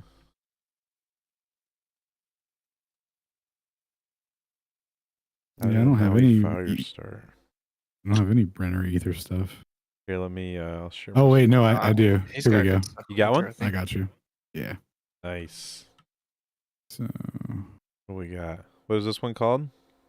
this is called "Does Ether Exist According to Modern Physics?" Oh, I by think Michael Brenner. that's the one that Stone read. Oh, is it? Pretty sure. Yeah, And that's the one. Well, I mean, it's all good. I mean, like, I'm about to walk upstairs in a sec. Whatever you guys think. It is a hit. I don't know, man. I think so too. I read some good stuff on the ether by him. We should try. He's got other ones about ether for sure.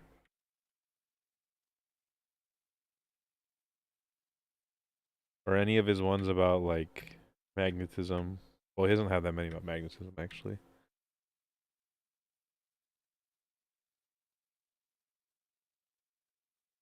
Oh, here, let me show my screen. Yeah. So there's that one. New. There is How Do Magnets Work. Did we ever read that one? We might have read that one as well. Yeah, it sounds familiar. But then it's all Brenner theme. They all sound familiar, you know. So how does this work? You guys are dropping links, and then that person shares their screen, or there's one person sharing screen and follows along, or what? Any of the above. Typically, people either share their screen and read, or if they're unable to, then one of us will share our screen and scroll along. Okay. All right, I'm at the computer now, so let's see here. I feel like everything you guys are saying, it would be so awesome if a Glober was listening to this right now in the room.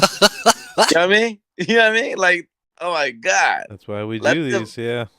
It's just lots and I'm lots just of saying, gravy. like, Well, bro, yeah, we get mustn't- that gravy, bro. Exactly. We Like, mustn't discount the possibility that they're secretly watching on the YouTube feed. You never know, man. You never know.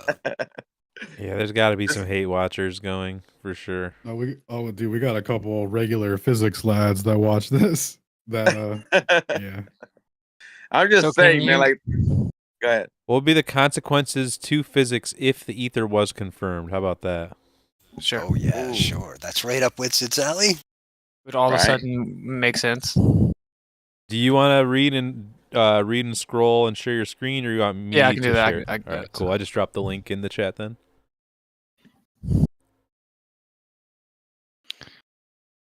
Oh, I feel like quantum ray razors should be listening. You know what I mean? Like, you feel me?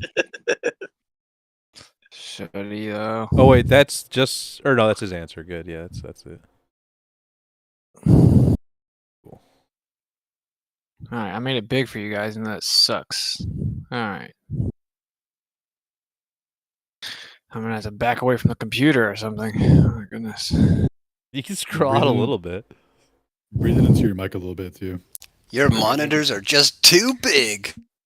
Are you guys live streaming like on X or something? Like, you should be. Too right. No. Yep, we're live right now. Yeah, good shit. Let everybody know this. You know what I mean? Let everybody hear this. I love it. Some gravy, bro. All right. For real. I'm skipping equations unless someone wants to jump in. All right, let me know if my breathing's bad, because I hate when people don't. So No, 'cause I you're listen fine back. now. Yeah, you're good now. All right. So question. what would be the consequence to physics if the ether was confirmed? It's not a question or confirmation. Of confirmation. The ether has been confirmed over and over. It is a question about acceptance, when the ether will be accepted again, because it only has been temporarily ostracized by power monopolies. The world will be a different one, but not a weird new universe, as William Barnes says here. It will be a world with much less dictatorship, and especially a world without energy monopoly and bank corruption and manipulation. Here's about confirmation. James Clerk Maxwell, quote, "The medium of propagation, the ether, must exist. This medium must be a prominent thought in our investigations." When Einstein came around, the power monopoly has already ostracized ether, so Einstein, although claiming to base his theory on Maxwell, yields to the anti-ether PR, because science this is of course not, and writes his 1905 paper on the basis of media hearsay. Just let the following sink in for a while. Einstein, 1905. Quote, "In 1905, I was of the opinion that I was no longer allowed to speak about the ether in physics. This opinion, however, was too radical, as we will see later when we discuss the general theory of relativity." So this would not be Einstein in 1905. Would it? I mean, anyway, it does remain allowed, as always, to introduce a medium filling all space and to assume that the electromagnetic fields and matter as well are its states. Once again, quote, "empty space appears as endowed with physical properties, i.e., no longer as physically empty, as seemed to be the case according to special relativity. One can thus say that the ether is resurrected in the general theory of relativity. Since the new theory, metric facts can no longer be separated from the true physical facts, the concepts of space and ether have merged together." Ludwig Castro, Einstein and the Ether, 2000. Oh, okay. Very nice. Space is ether. What do you guys do? Just read it, or do you guys talk about it? We can do both. Well, fully the latter. That's why we're here. Like, do you read it all, then talk about it?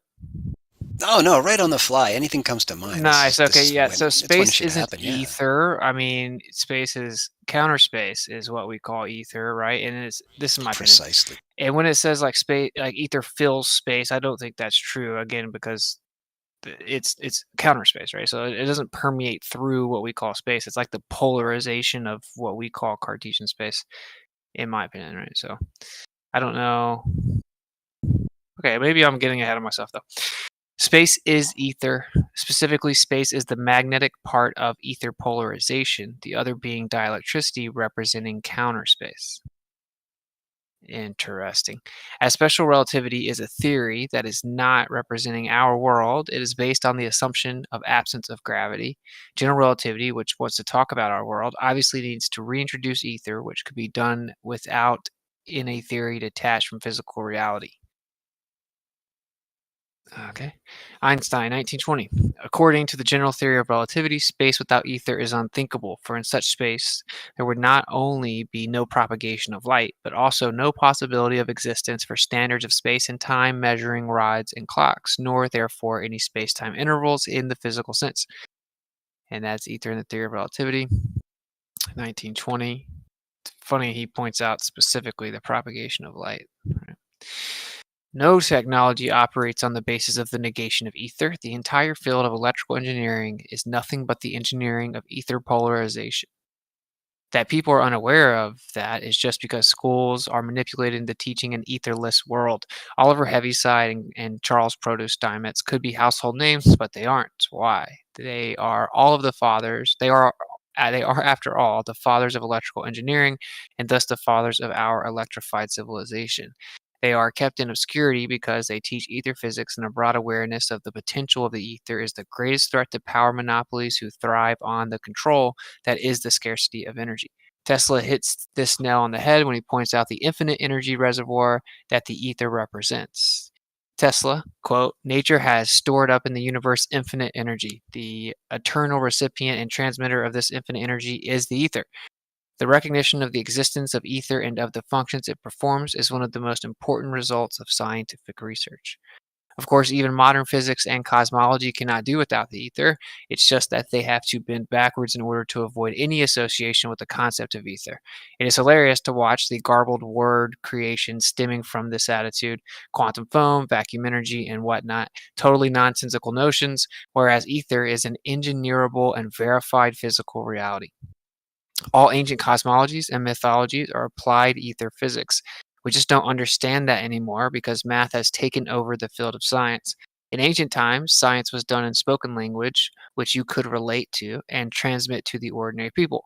Modern, quote unquote, science is a secret cult using a language that is totally detached from physical reality as well as the intuitive understanding.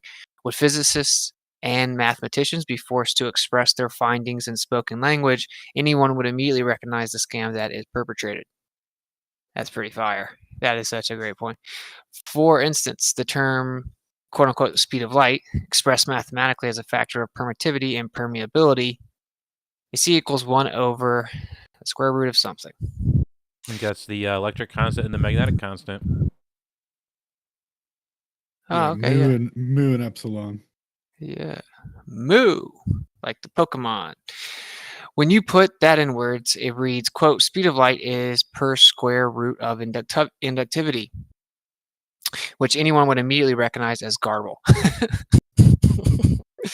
People would force physicists to reformulate until things make sense. So let's rewind a couple of mathematical steps until it starts making sense. Mu times ellipson. Wait, what is it? Epsilon. Yeah, Epsilon. Like sounds like a salt. Equals 1.1265006 times 10 to the negative 17. Putting that into words reads as following. The conversion factor between magnetic and dielectric induction is that number.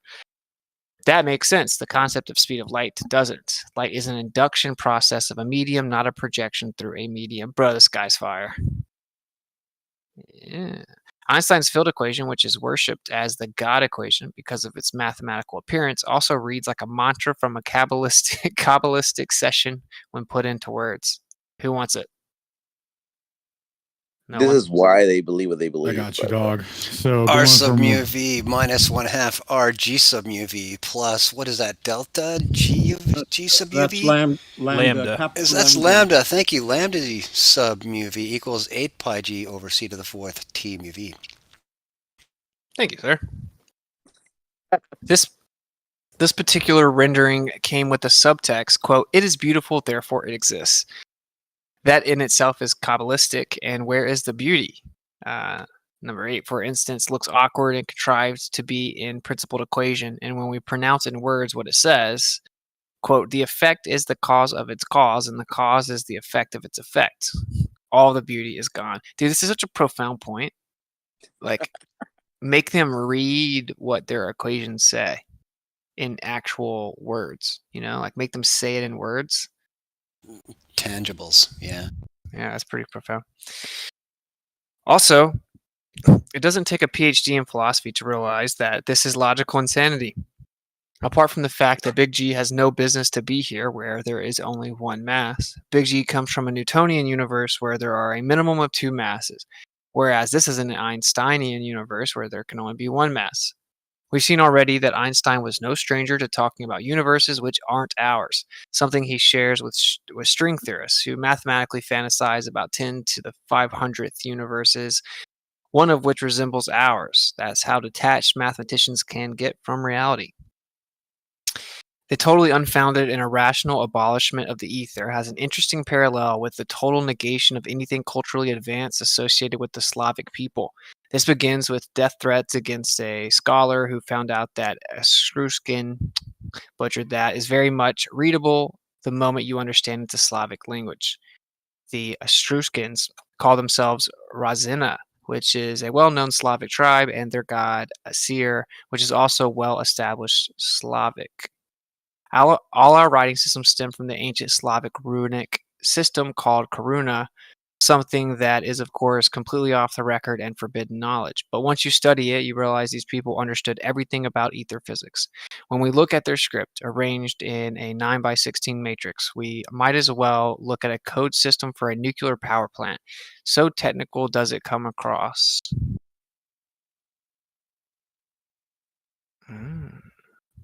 Here highlighted, we see two runes which represent pure ether polarization science as described by Maxwell, Heaviside, and Steinmetz.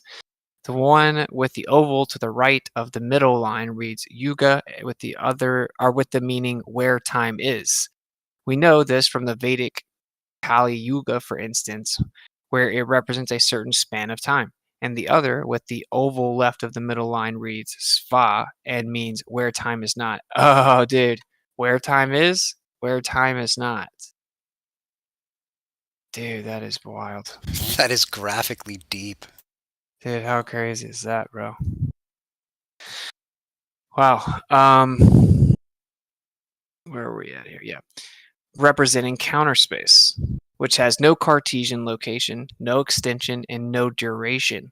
But it contains all the energy as potential, actually, because of it being pure potential. It contains an infinite amount of it. Dude, this dude's on point. Here once more, the quote from Tesla, which could have come verbatim from many thousand years ago in faraway Siberia, the homeland of the civilization called BYOBC, who created this writing system.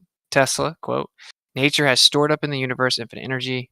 We read that. The eternal recipient and transmitter of this infinite energy is the ether. The recognition of the existence of ether and of the function it performs is one of the most important results of scientific research.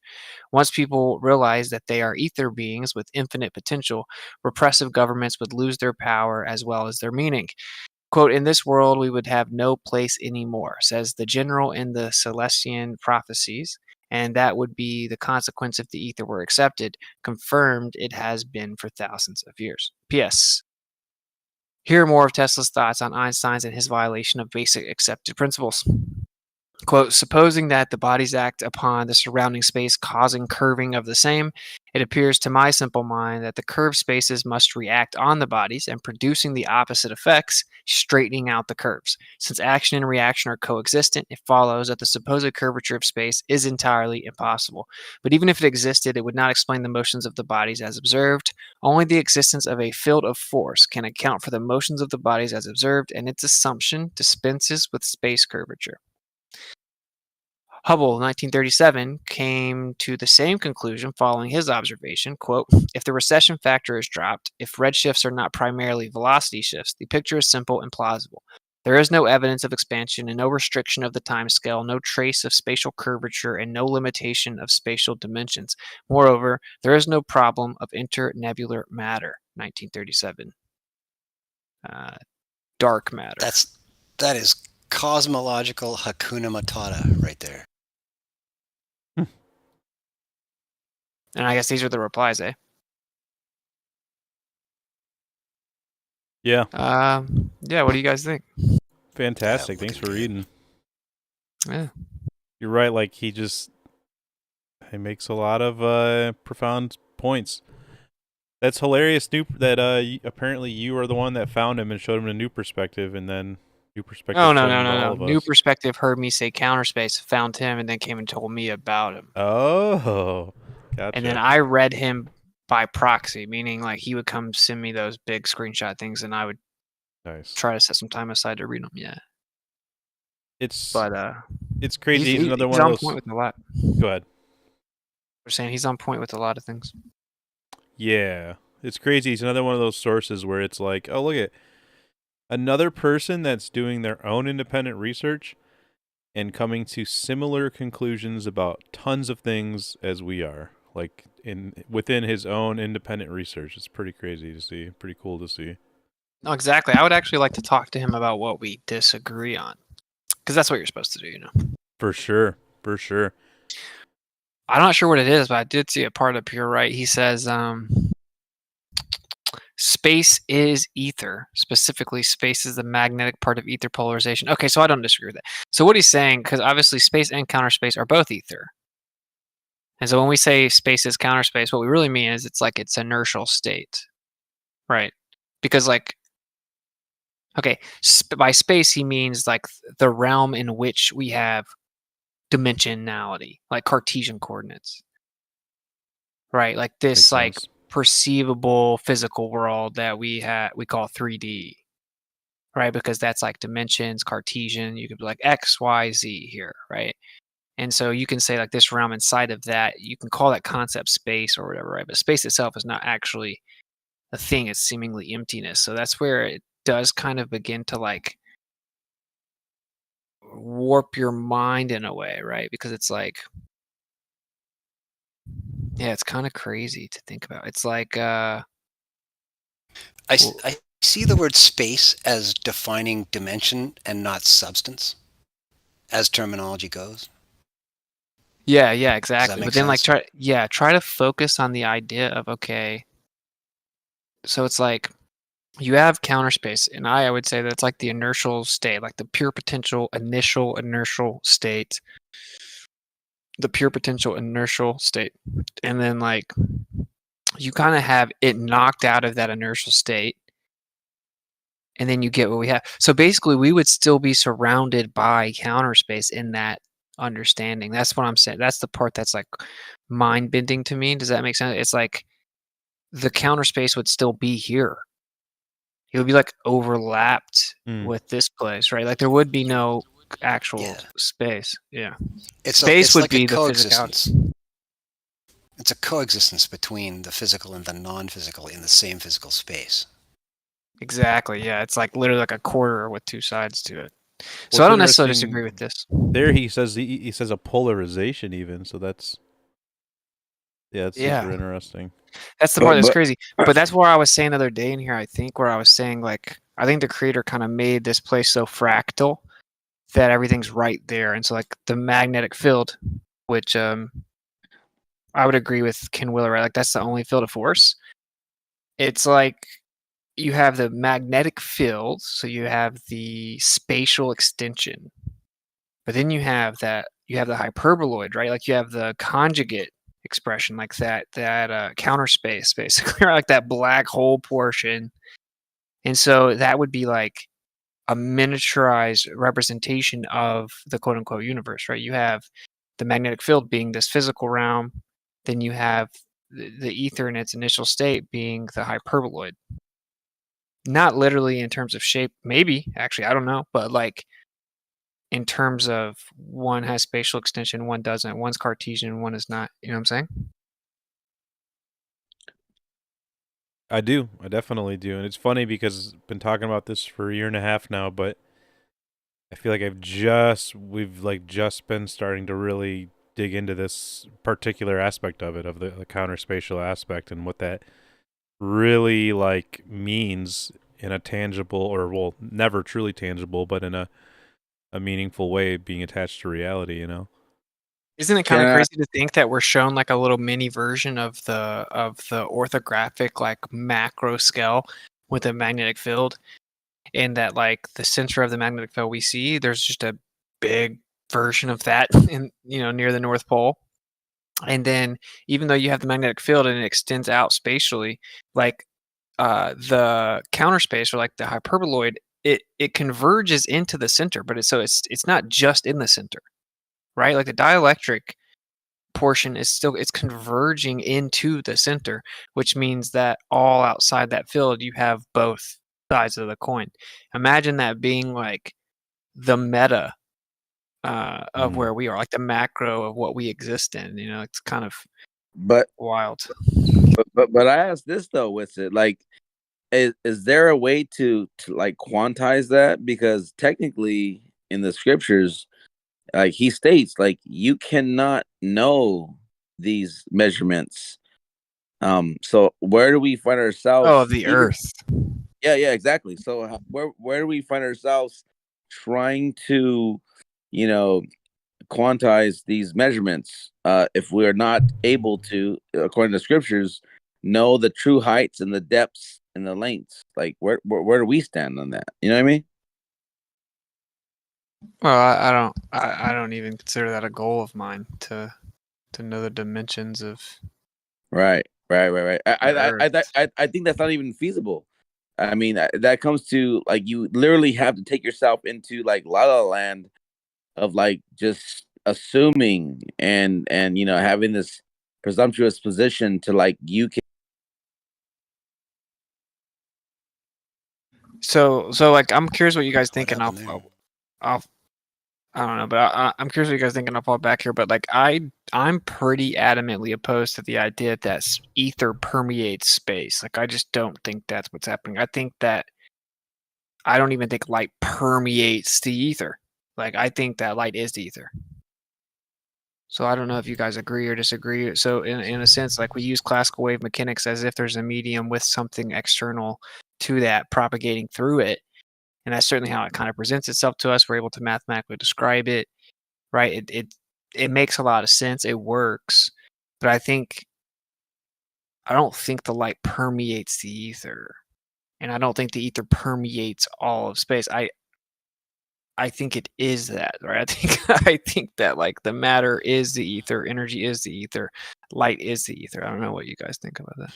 Well, yeah, that's why I like to invoke 7 dimensions when we talk about space and counter space, or physical and non-physical existing in the same unit space, volume space, if you depending on which way you want to look at it.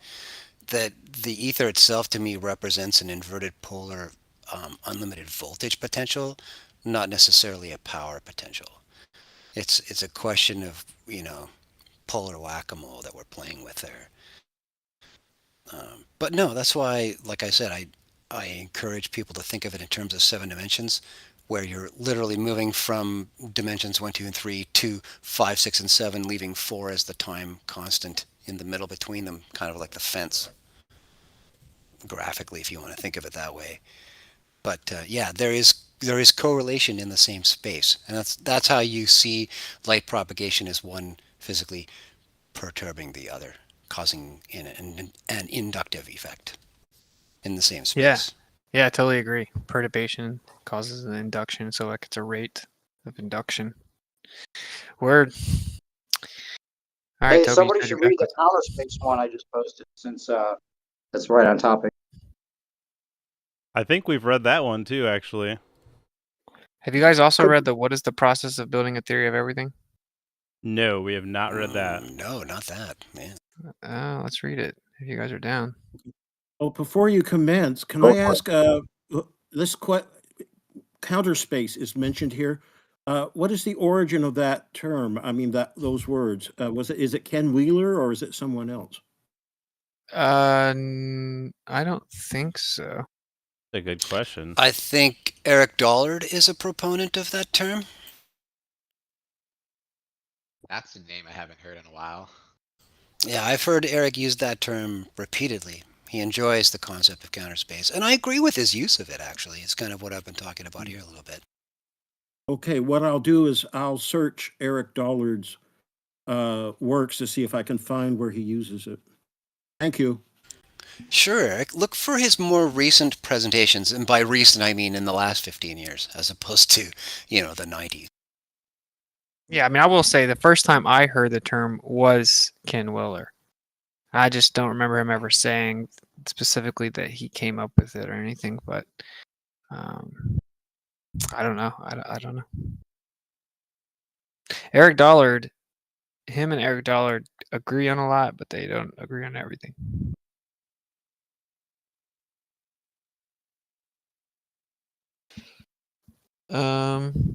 I think specifically on like a moral level or something, he had some choice words for him morally. I think scenarios like that just come down to as a product of dissimilar life experience. You attack exposition and learning acquisition facts about a technology from different angles, being on your culture, your family structure, what you saw as a kid, and the opportunities you get on the way up. And that's where I give Eric a lot of credit, especially with his association with the the Navy rather, and RCA. He was one lucky guy in the earlier part of his life. Yeah, I got no beef with him. I don't know. Seemingly, you know much more than I do about him. I've heard him say some pretty profound things, though. Yeah, he's also really unafraid to just reflexively knee-jerk respond when he doesn't know about something. He'll just, the shoulders come up. Just, I don't know about that. I know this and I know this, but I don't know that. And you just kind of move right along. His ego is so uninvolved most of the time when he talks.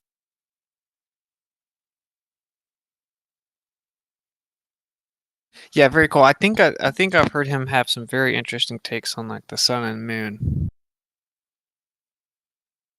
Have you ever heard him talk about the sun and the moon? Yeah, he calls it a converter, where we're seeing the downside of the process on our end. And it was when he was in his car. And the guy interviewing him said, hey, so what is the sun? He's like, he says, well, it's a converter. It's a transformer of some kind, producing into the spectrum we see and the heat that we get. And he says, okay, well, what's powering that? He says, I don't know. Nobody knows that. They just kind of moved it on from there. Next relevant question. Yeah, nice. Sounds like a flat earther.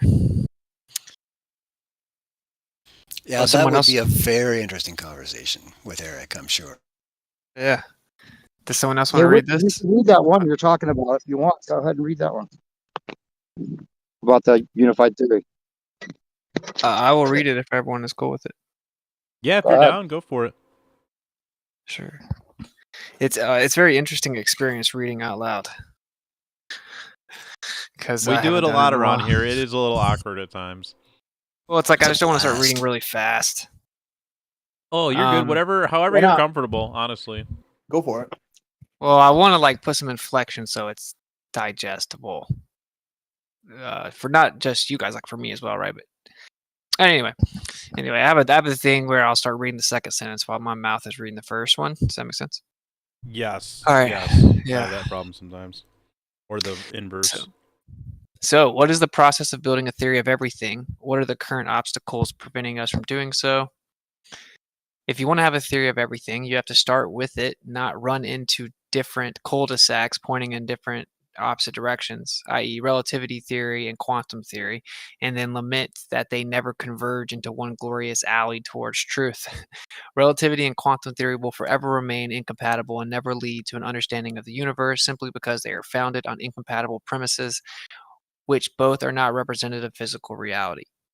Relativity theory collapses time into space such that time can be seen as a kind of fourth spatial dimension due to the fact that simultaneity is relativized in relation to velocity and the fact that there is no privileged frame of reference. This means that within the theoretical framework of relativity, there can be no absolute sense in which an event can be said to have preceded or succeeded any other event. The twin paradox, often used to quote-unquote explain relativity, actually destroys it because it only can stand if you violate the premise of relativity. The symmetry and interchangeability of the twin situations, you have to call one stationary, and by doing so, relativity collapses. Wow. Yeah, that's dude. That's huge. There's a whole bunch of problems with the twin paradox and all that. Where I just never heard it put quite that succinctly. Dude, it's one of those things where when you hear it, you're like, oh wow, that's super logical. How can you almost start gaslighting yourself? Like it can't be that easy, right? Like is this a cheat code? Yeah, that's relativity's like that a lot though. Yep. A lot. Because it's that retarded. Yep. Was the point just being made that because relativity says you don't know which one's moving away from the other, you can't claim that one is aging differently than the first? Yeah, it's specifically that you can, since there's no absolute, you could never even compare the two to measure against one another because you're going to have one of them being stationary to have that absolute frame. Exactly. Yeah. Yeah.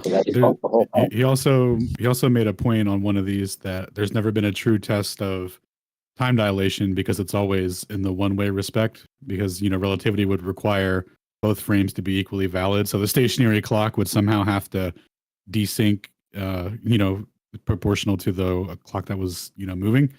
And that's never been measured, right? It's always a stationary clock and a moving clock. So like there's another one too, where it's just like an incomplete proof of it, right? So when they do all these, oh look, we put a clock on an airplane and blah, blah, blah. Like, nah, dude, it's only a half, it's only a half representation of the full proof required to substantiate your position of relative simultaneity. Yeah, it's like in a way, you can look at it two ways. It's like, wow, relativity is so retarded. Or you can look at it like it's actually a valiant effort because you're trying to explain something that's impossible. You're trying to keep alive what isn't true. Right. And like, because to do the heliocentric model, you have to go over here to where you just have like, yeah, sure, it doesn't actually work, but you know what I'm saying. But does that make you like? Don't you wonder like how did these smart, intelligent, well-informed people from once beyond us, how did they like let that slip? You know what I'm saying? Like how did it let that go by? Like for reals. Like The how did it? Royals paid to make sure it went by. Well, I think that it Yeah, was all yeah. kind of it was kind of like presented in such a way that like, wow, this place is so incredible that it's like impossible to fully grasp. It's very complex. So I think that the True. initial adoption was actually like an appreciation of perplexity of creation, and Good point. ironically, that has evolved into the exact opposite. You Yeah, know? yeah, good point, good point. Like they made it too hard to understand for them to then push this rhetoric to where you have to believe it to be true because you don't understand what they're saying, which makes sense in layman's terms for the most part. It's really weird. Yeah. Have you guys ever read the intro to 100 Authors Against Einstein? No, I haven't ever even read that. I know I of did it, come but I've across never that. read it. No, I did come across that. Yeah, like there's all these. Have you ever read scientists against- 3,000 physicists against Einstein? Whoa, that's more. Wait, what is actually the name of something, or are you just making a joke? No, there's that one that exists. Wow. I've never heard of that one. That reminds me Let's see of. if I That can reminds pull it me up. of. Trolling me Remember, right now? No, I'm not serious. not to change It's like, subjects, so but what happened was in Germany, they basically they were the first place to start censoring criticisms of Einstein's theory. So, and there's this buildup of all the publications that got censored. I've got it somewhere. I'll have to find it, but it's it's like 3,000 critiques and just like different physicists and whatnot, just dropping little nuggets of how DS relativity theory is. That all got suppressed in Germany. Wow.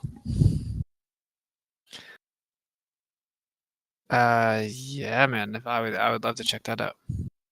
It may be in the thing. Did I get it? Did I steal it from you? What's that?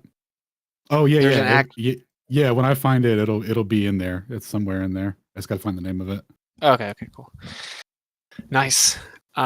Yeah, like the reason I brought it up is because it put it very elegantly and succinctly at the very beginning of that, and it says basically like just using a term, relativity theory, they've been able to basically pull off the impossible, because it bends the simple, perplexed mind. And that's such a great way to put it. Yeah, Like it's it just bends the simple, perplexed mind. It's just to gaslight you, right? They're like, look, if I move this ladder fast enough, I can fit it into a barn that's clearly too small for it to fit in. And it's like everyone's like, oh no way, dude, that's crazy. Yeah, tell me more. I'm not gonna be the one that says it doesn't work.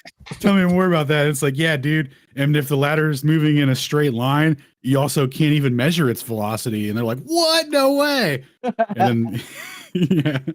And then It's actually, it's like, dude, it's like collective societal intellectual insecurity. That's what it is, right? Because no one wants to be the person in the room that says like, wait, that doesn't make sense, because they're terrified at the idea that they're going to be the stupid ones. Like, so then what happens is everyone in the room pretends it makes sense, but no one in the room understands it. You know what I'm It's called continuing to pay the rent. That's true. There's like a sunken but cost. but then you get why they get triggered though when we come around and we're like, yeah, relativity's retarded. Oh, dude, it's the worst, bro. Listening to all these, relativity can only explain blah blah blah on the complete, like, yeah, like, bro, it like fails it makes the wrong prediction in the Lang experiment. Like you can literally measure linear motion. The whole base premise of your theory just is gone. So like for you to to turn around and have to entertain further mathematical abstractions into the motions of small, tiny quantized particles that pop in and out of existence. It's like, yeah, dude, sick, bro. Tell me more about that. What sucks though is like relativity is so logically bankrupt, it should never get to the point where you're even testing it. You know what I'm saying? Yeah, Like, it's literally riddled with paradoxes. that's what Tesla did. Like Tesla didn't go to his lab like, let me come up with a way to refute relativity. He's like, this is stupid. Well, do you need to know the Not syntax of the Lorentz transform to know that it's fucking retarded to apply it to transform yourself out of reality? Like, no. I don't think so. Einstein, I mean, no, dude, Tesla did such good, right? He's like, for one, like, this whole thing can't be true because space can't have properties. That's ridiculous. That's like saying God has properties that we can understand and define. It's ridiculous. It's like saying something acts on nothing. Anyway, like that's how he went about it. He would always give it like 2 or 3 sentences just to address the elephant in the room and then just move right on. Like, because it was just that stupid, or he's like, I mean, even if you pretend that somehow space can have properties and something can act on nothing, whatever that means, the curvature would straighten out with equal and opposite reaction. So anyway, like that's how he went about it. And he was right. He was right. You don't have to do a test to prove it wrong. It's like, it can't even be proposed. It wouldn't even be submitted as an exhibit in the courtroom. It's inadmissible. You know what I'm saying? Impressive Shall math, we but dive he back understood the science too well. I don't think Faraday would have fallen for it either, because he was all about experimentation, and he intuited too much to fall for something like relativity. There's no, but it's it's like the ultimate. It's the ultimate emperor has no clothes, right? Like everyone just pretends that they get it and like it makes sense, and like the speed of light's constant, and we've got a whole society built around it, and everyone. Yeah, and if you ever want to know, kind of like, just go Google, is relativity true? How do we know relativity is true? How was relativity proven? And then just start reading the propaganda and put yourself in the mindset of like the average person. Dude, they're not going to go against those articles. You know what I'm saying? Like it's really that. Straight up, man. That's what it was like when I was trying to learn it when I didn't care enough about it. And I was like, yeah, this is overwhelming. It's probably true. Some math lad figured it out. It's presented as so definitively true and indisputable that it's like, it really does take some intellectual fortitude to even begin to question it. All right, cool. Dive back in. Yeah. Within quantum field theory, however, this is not the case. And just a reminder, we just went through the twin paradox. Within quantum field theory, however, this is not the case. A quantum event has either occurred already or it has not. And if a quantum event has not yet occurred, then that event exists within an indeterminate superposition in which the exact properties of the event have not been decided. In other words, there's a very concrete sense of before and after within quantum field theory, which is not present within relativity theory. Within the former framework, there is a very real distinction between what has and has not yet occurred, whereas in the latter, all events are objectively speaking occurring at the same time. The cat paradox, often used to quote-unquote explain the quantum world, actually was formulated by Schrödinger as a scathing critique of quantum mechanics because it violates one of the fundamental laws of logic, LNC, the law of non-contradiction. Schrödinger's mechanics was, quote, wave mechanics, not quantum mechanics. Indeed. And people present that as like, it's like a staple of evidence for quantum mechanics.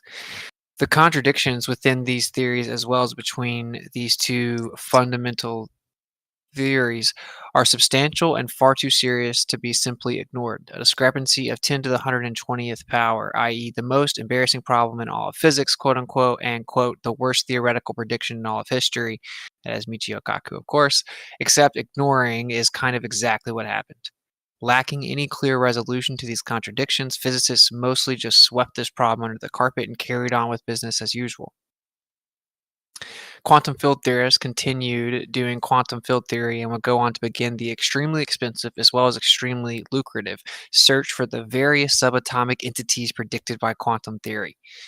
Astrophysicists, on the other hand, largely ignored the lack of space-time curvature implied by quantum theory and proceeded to begin making immensely far-reaching inferences about the nature of the cosmos under the assumption that Einstein's relativity theory was actually correct, despite observations which tell us that relativity is actually wrong. It's usually at this point in the discussion when science apologists defer to the Feynman-esque shut up and calculate mentality. Quote, perhaps the universe is just too bizarre for our stupid monkey brains to understand. Hey, what do you know? You're not a physicist. You aren't authorized to have opinions about the sacred wisdom, right? We should simply trust the science, right? Hey, maybe we just need a really advanced AI to figure this all out for us. Or just maybe the science simply was wrong. The latter is exactly what Heisenberg told us, and he did so in no uncertain terms when he wrote, quote, that even major modifications of present physical theories would not transform them into the desired new theory, as quite different and novel ideas are required. Secondly, the impact of quantum theory and relativity theory on the minds of those scholars who helped found them during the first half of our century is conceivably such that they are imprisoned by these theories, and thus cannot help but reason conformably, that is, in terms of traditional concepts, whereas the need is for a whole revolution of thought, which can only be carried through by nonconformists. And that is us. That's what we're doing. Just a reminder. That is literally describing us, in my opinion. A group If of we really, nonconformists. yeah, well, just like we're the people that are doing what we're doing are the only ones that are going to fix the problem. In fact, it's got to the point where you're going to have to be outside of the system to even be able to see it with clarity, you know. Ironically. All right. If we really want a, quote, theory of everything, we have to start with an assumption that has everything baked into it, an assumption of oneness from which everything emanates or which permeates everything. This approach turns out to be the oldest theory of mankind and has been around for thousands of years, tracing back to ancient Egypt, China, India, and Greece. The monad, the one, is the root of all monadic philosophies throughout history, all the way up to the 20th century, when Kurt Gödel crushed the arrogance of mathematicians who claimed they could explain the whole universe using math.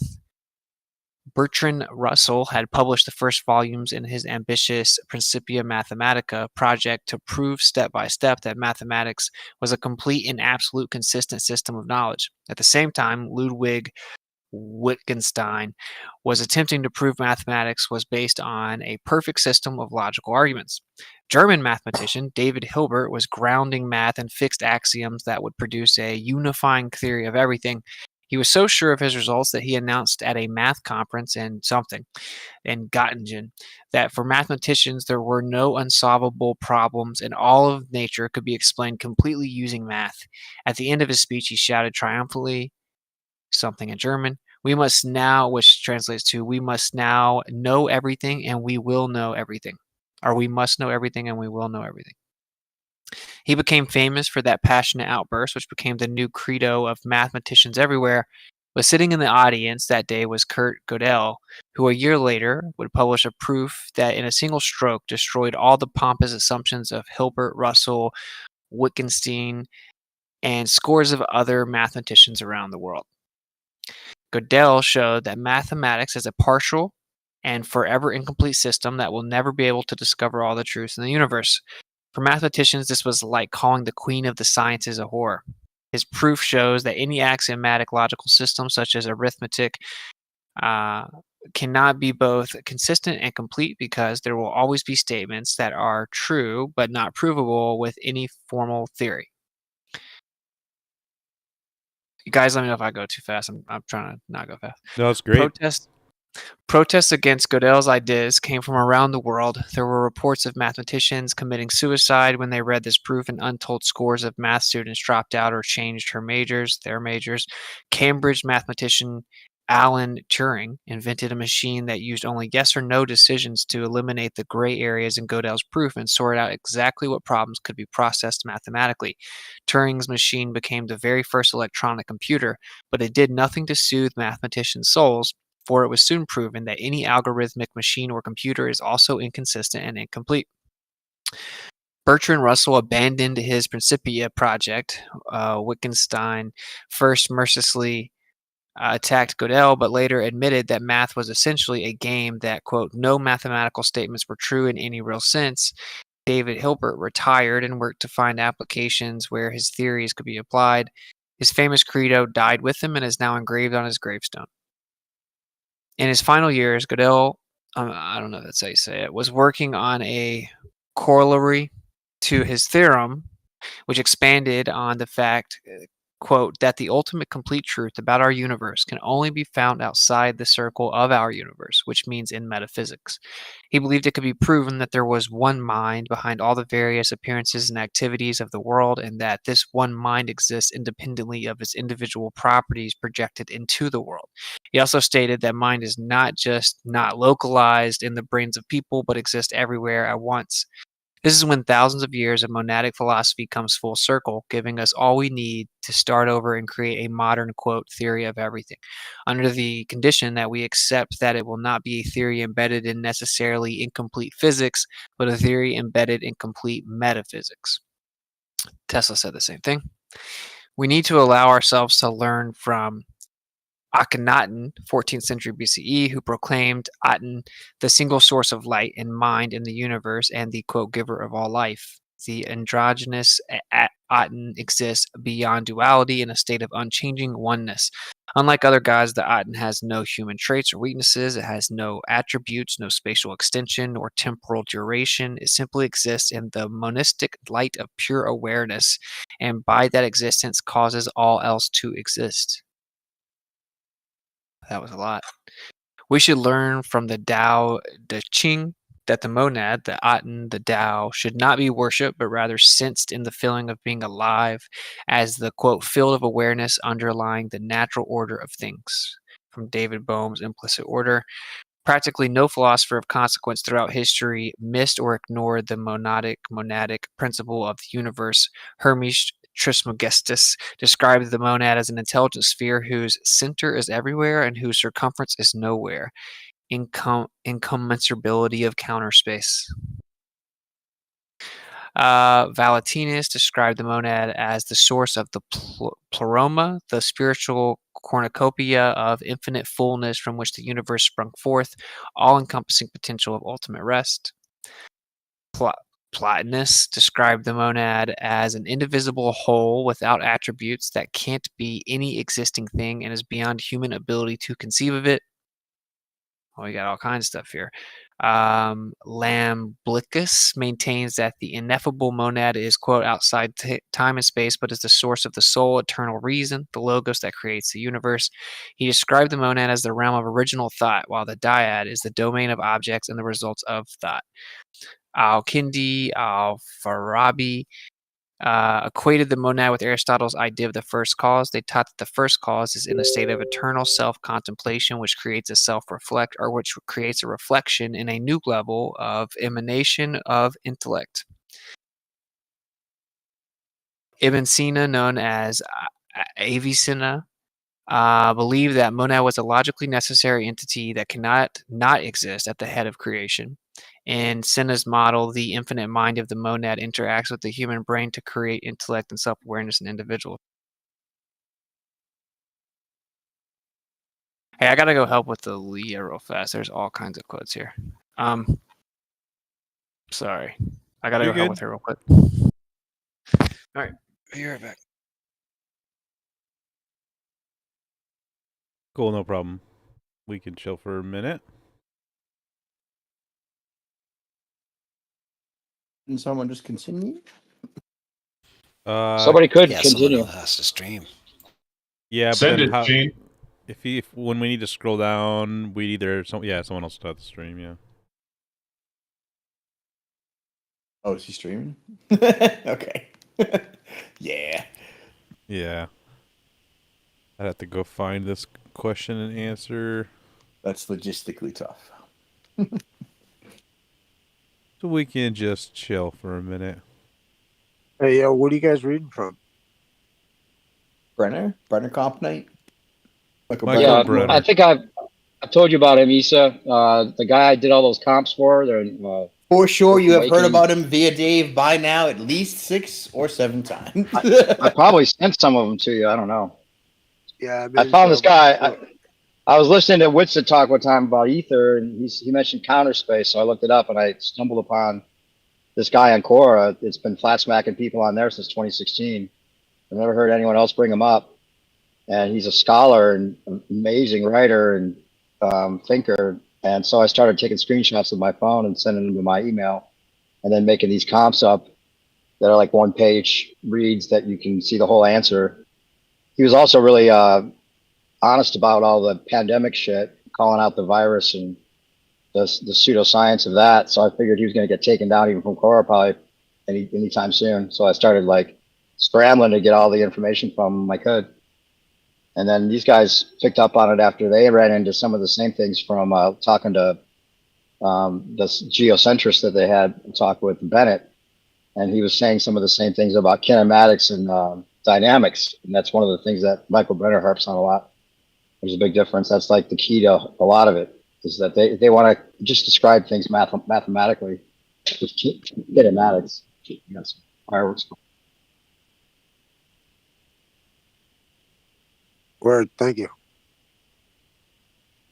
Yeah, he's brilliant, dude. You love him. Just look up here. I'll send you the link for his Quora page.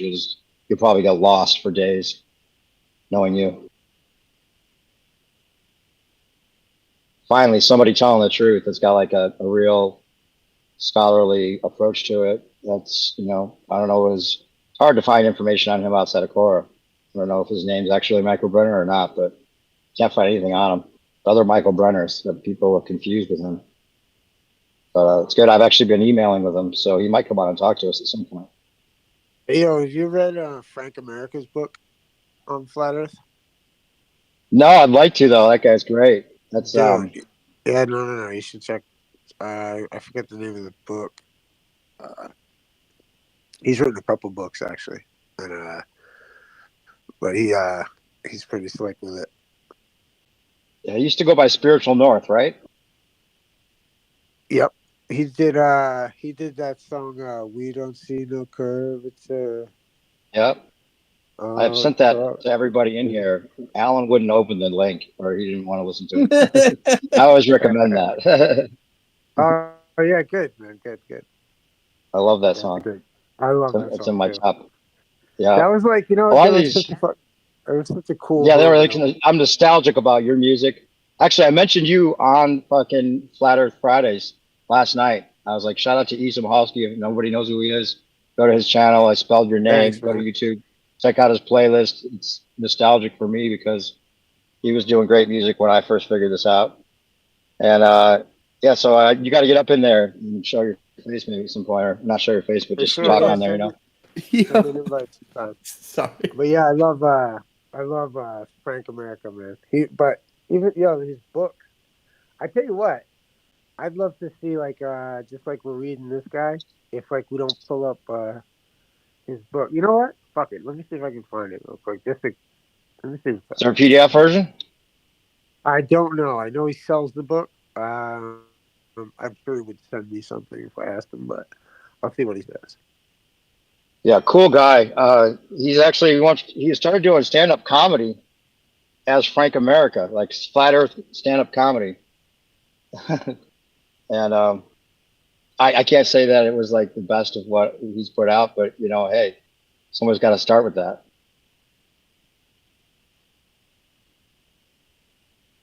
He was in there hanging out. He was like one of the guys just like us hanging out with each other.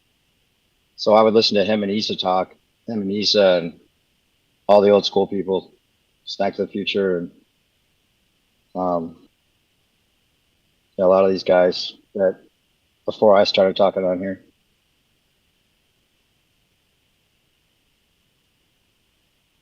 Cathexis.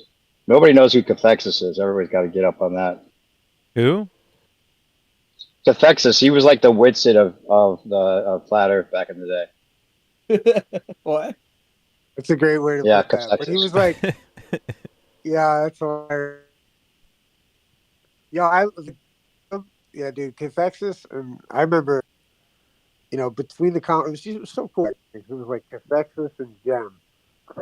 It was like, everything's like, it was just cool. But Cathexis, Your mic's going a little bit weird. Hey, who's white noisy me? Yeah. Or is that not? Is it the stream? Is it Might be the stream? Yeah, so to get rid of it, you have to Just need to get disconnect, closer to you, Mike. disconnect and rejoin to get rid of it. Oh, it's Witsit stream. It's not Issa. See, you're trying to blame everyone, Dave. Wait, what's my stream? Your white noise generator you got going on? Something? No, it's What? I was it's muted. not. It's not you, Shane. yeah. Yeah. Anyway, welcome back. Are you guys? Yeah, you want to pick up where you left off? Yeah. These Yeah, quotes what's are it- cool. I just hate pronouncing the names. What's up, bro? What's up, brother? Yo, we were talking about a buddy of mine, kind of like a night like this, like we were reading stuff. My buddy wrote a book, Frank America. I don't know if you heard of him, Spiritual North, whatever. He goes by a lot of names, but a whole bunch of shit. And he wrote a book though, and I'm just because we're all hanging out and you're reading, this guy just made me think like, you should check out his book, and I got to get y'all. I got to get a copy or see what I'm gonna do right now. Keep reading, man. This is awesome. Yeah, cool, man. Send it to me. I'll check it out. Or send me the name. Where were we? Right there. All of Ibn Sina. these. Yeah, these awesome names here. Well, I won't do as good as Stone, but Ibn Sina, known as Avicenna, believed that monad was a logically necessary entity that cannot not exist at the head of creation. In Sina's model, the infinite mind of the monad interacts with the human brain to create intellect and self-awareness in individuals. Ibn Arabi, so butchered, taught that all things belong to just one entity, the monad. Quote, "We are through it," he wrote, "but it is not through us. We remain with our own root, which is which is non-existence, yet even things which don't exist are part of the monad. We remain with our own root, which is in non-existence, yet even things which don't exist are part of the monad, all-encompassing potentiality." Gerard Dorn, Belgian philosopher, physician, and alchemist, a student of Paracelsus, writes, "The unus mundus is an underlying monadic reality from which everything emerges and to which everything returns. Magnetism, springing from inertia through loss of inertia or radiative force, returns as dielectricity, gravitative loss of force, back to inertia." John Dee writes his Monus Hieroglyphica. Bruno his De Monade Numero et Figura. Jeez Louise. I would pick this one. Leibniz, his monadology, where he established a logical connection between atoms of consciousness and physical reality. Kant writes his Monadologia Physica. What language is this? Where he argues that monads are the ultimate principles of all bodies and states, that, quote, "understanding them can unite metaphysics and mathematics."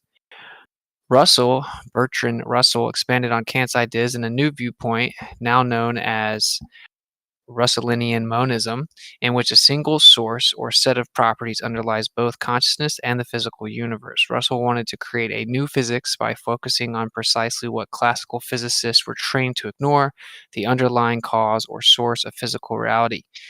Schrödinger believed the apparent multiplicity of minds in the world is an illusion, and that there is only one mind, a singularity in consciousness that expresses itself in a myriad of ways.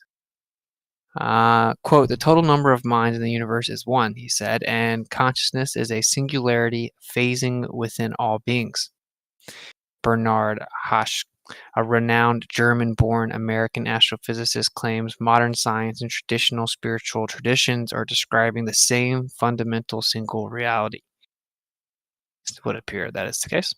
Philip Goff, professor at Durham University, whose research focuses on philosophy of mind and consciousness, argues that theories in which the consciousness arises from physical processes or materialism and theories in which the consciousness is separate from the body or dualism both face insurmountable difficulties. Instead, he suggests a form of panpsychism, the view that consciousness is an intrinsic part of the universe. That's actually what energy is. Hedda Hasselmort believes the physical sciences revealed the structure but not the true nature of the physical world. Her research focuses on neutral monism, which is an umbrella term for a popular class of theories that reject the dichotomy of mind and matter and suggest that the fundamental nature of reality is neither mental nor physical. In other words, it's something neutral. Isaac Newton got so very close but couldn't or wouldn't follow through with a logical interpretation of observation. He correctly defined force and motion as loss of inertia, F equals ma, but couldn't bring himself to see free fall as return to inertia via loss of force. That's fire. He fell for the simplest logical trap imaginable. And that was because he was a mathematician at heart, not a philosopher holding up logic as highest arbiter of thought. He practically said, quote, cats are furry animals, therefore all furry animals are cats, which we all immediately recognized as a potentially false conclusion. There is only one world where this conclusion is true, a world of cats, but this is not our world. Yet for 400 years, we've repeated this error when we say force is mass times acceleration, therefore all acceleration is force per unit mass. Wrong. Free fall is the opposite of force. It is the loss of force, returning an object back to inertia. Had Newton followed the path of logic and closed the circle, we would have a theory of everything by now, simply by understanding that what gravity really is. But we need not despair. We already have a rough draft of the theory of everything in Walter Russell's grand opus about the monad of light titled The Universal One. The Universal One, an exact science of the one visible and invisible universe of mind and the registration of all idea of thinking, mind, and light, which is matter and also energy. Walter Russell. When you find the word God, good. No. I'm sorry. I thought you were done. I think it's almost done. I was going to say, when you do get done, at the end of that, there's a comment by Tony Emmeret about Gnosticism right underneath when you finish. That would be worth reading too. If you want. When you find the word God there, let yourself not be put off, as you obviously have not been put off by Newton's use of the term Lord God Pantocrator, but try to understand the difference. The monad has no property, no demands, nor preferences. It is not a cult object and doesn't need nor want to be worshipped. It is pure awareness from which everything springs forth. That this concept has predictive and thus scientific power is shown in Russell's harmonic octaves of the elements, where he predicted things the complementary element to gold, things the complementary element to gold, which was found 20 years later, right where it was predicted and named promethium. This system also showed that hydrogen is actually an alkali metal, something that just hours ago appeared on a physics channel. Hydrogen, a unique case, covalent bond, alkali metal. Wow. It's time to learn from 2,000 years of monadic philosophy and cast it in an already well-prepared modern frame of theory of everything, because the misguided constructs of the standard model of cosmology, as well as the standard model of particle physics, are crumbling, upheld only by ever more absurd injections of money, as well as ever more crazy ideas. And per New Perspectives requests, Tony Emerton, Gnosticism is the belief that human beings contain a piece of God, the highest good or a divine spark within themselves, which has fallen from the immaterial world into the bodies of humans. All physical matter is subject to decay, rotting, and death. Those bodies in the material world created by an inferior being are therefore evil. Trapped in the material world but ignorant of its status, the pieces of God require knowledge or gnosis to inform them of their true status. That knowledge must come from outside the material world, and the agent who brings it is the savior or redeemer. Gnostics promoted concepts of radical dualism that can govern the universe. This was polarized as the soul/spark against the flesh, light against darkness, God who does not create, originally emanated archons, powers like the light from the sun, seen but not physical.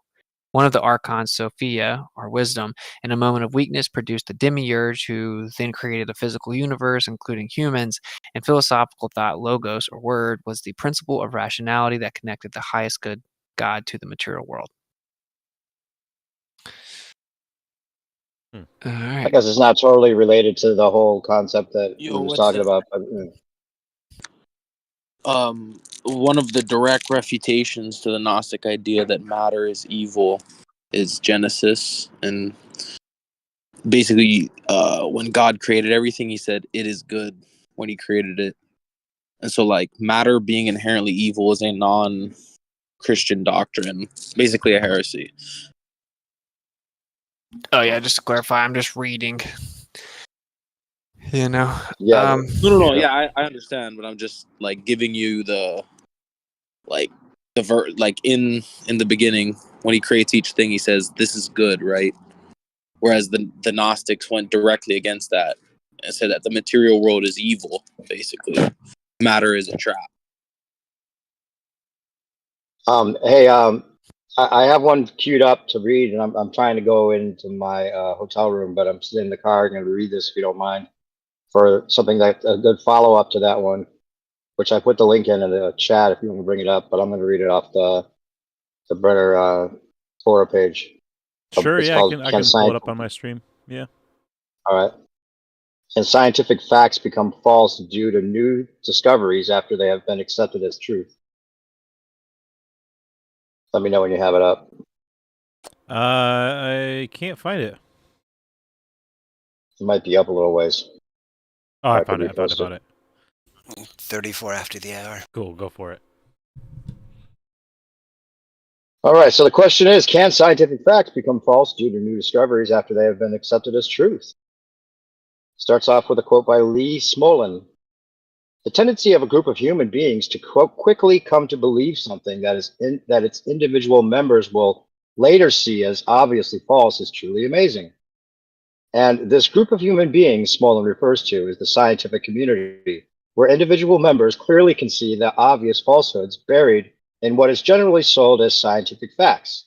In other answers, we find the Battle of Gettysburg cited as scientific fact. That is wrong. It is a historic empirical fact. Scientific facts are the twisted interpretations of observations so they can fit a paradigm, a philosophical prejudice. In cosmology, for instance, take redshift expansion, which is sold as scientific fact. Yet, individual members of the scientific community know better and should know better. S. Weinberg, quote, the answer is space does not expand. Cosmologists sometimes talk about expanding space, but they should know better. Astronomer Royal M. Rees, quote, expanding space is a very unhelpful concept, end quote. But all of the evidence, you say? Well, here's about the evidence. Tom Van Flandern, quote, perhaps never in the history of science has so much quality evidence accumulated against a model so widely accepted as fact within a field, end quote. Our take the accepted as fact doomsday vision of the heat death of the universe. He quotes Eric Lerner, the universe we observe is simply not decaying. The generalization of the law of increasing disorder to the entire cosmos is unsupported by observation. So he's going against entropy there, it sounds like. Same with sold as fact inflation of the cosmos. Roger Penrose, quote, inflation is a fashion high energy physicists visited on cosmology, adding caustically, even aardvarks think their offspring are beautiful. Big Bang is sold as scientific fact, yet individual members of the scientific community know better. He quotes Fred Hoyle. Big Bang cosmology is a form of religious fundamentalism, as is the furor over black holes. And this is why these peculiar states of mind have flourished so strongly over the past quarter century.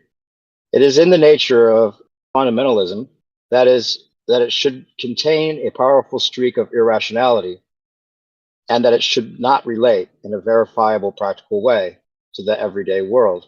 It is also necessary for a fundamentalist belief that it should permit the emergence of gurus whose pronouncements can be widely reported and pondered on endlessly for the reason that they contain nothing of substance, so that it would take on an entity of time, an eternity of time, So it would take an eternity of time to distill even one drop of sense from them. Big Bang cosmology refers to an epoch that cannot be reached by any form of astronomy, and in more than 2 decades, it has not produced a single successful prediction. End quote. No one expresses the dilemma between a philosophical position and a factual reality better than Edwin Hubble. He quotes, "First, the horror of violating the demands of a philosophical position, that of the Copernican principle.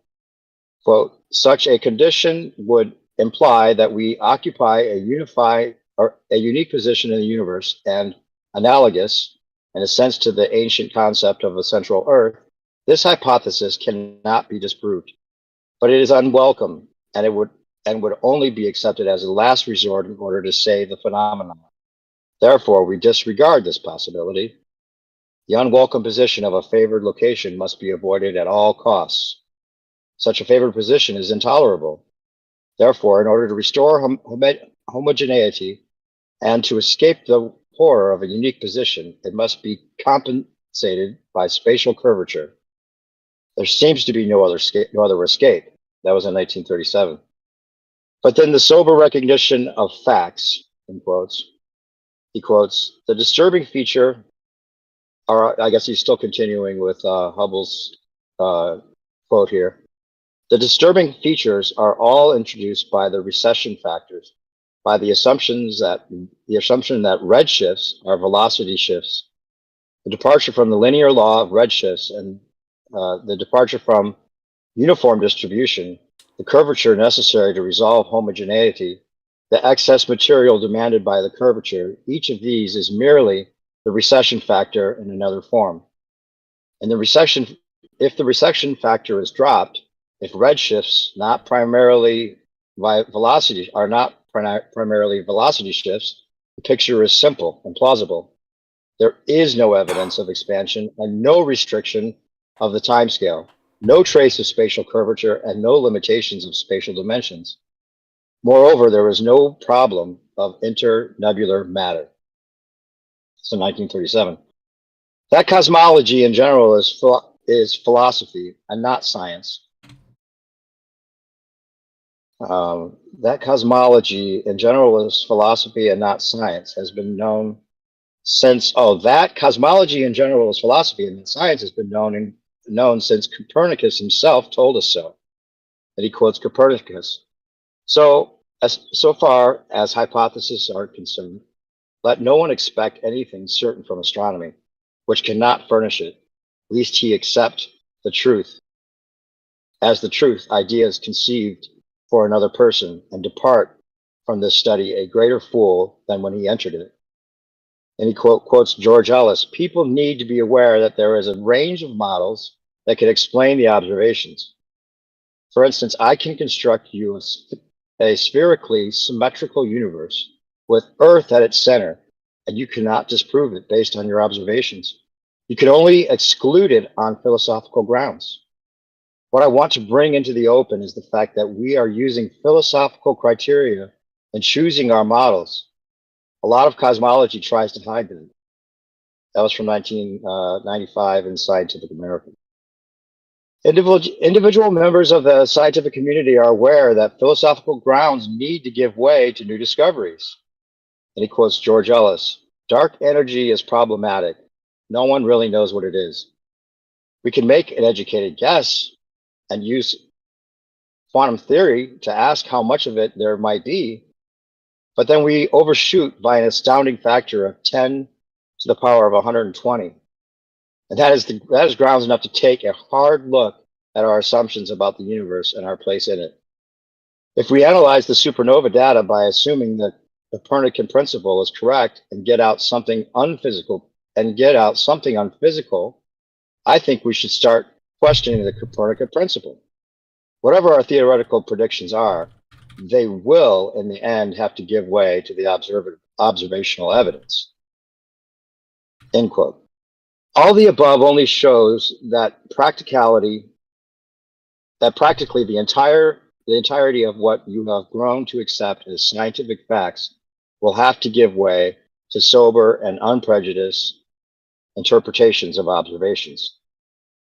The solar model of a self-compressing gaseous nuclear furnace, for instance, was an ad hoc idea of Arthur Eddington, who, without a shred of evidence and against all rational consideration, tried to satisfy Darwin's claims of geological times of billions of years, which Darwin himself, based on his mentor, Charles Lyell's ad hoc dogma of uniformitarianism, which itself violated all and every single observation brought in the field of geologists, including Darwin's personal observations. Darwin's biological gradualism, as well as Lyell's geological uniformitarianism, do not reflect observations and are therefore not facts, despite being accepted as truth. Aristotle has been made fun of for claiming that the sun is hot because of friction resulting from rubbing against the firmament. Although most likely not the case, the concept is at least based on empirical evidence, empirical facts. In this case, the fact that the friction produces heat. So that's the empirical evidence that the friction produces heat. In contrast to that, our modern and scientific model of the sun is based on pure superstition. A rabbit pulled out of the hat with no basis in physical reality. Does an Gases induction do cause not. heat? What? Right? Well, does an induction cause heat? Wouldn't like a dielectric be super inductive or whatever? Never mind. Yeah, we could go into that. Only the I guess I'll hysteretic just effects finish cause reading the it. heat. Hysteretic. What? Historicity causes it. Yeah. So in contrast to that, our modern and scientific model of the sun is based on pure superstition. A rabbit pulled out of the hat with no basis in physical reality. Gases do not form bodies, do not form surfaces, do not produce continuous spectra. Furthermore, systems cannot perform work on themselves. Means they do not self-compress and self-heat, as that violates one of the fundamental tenets of physics.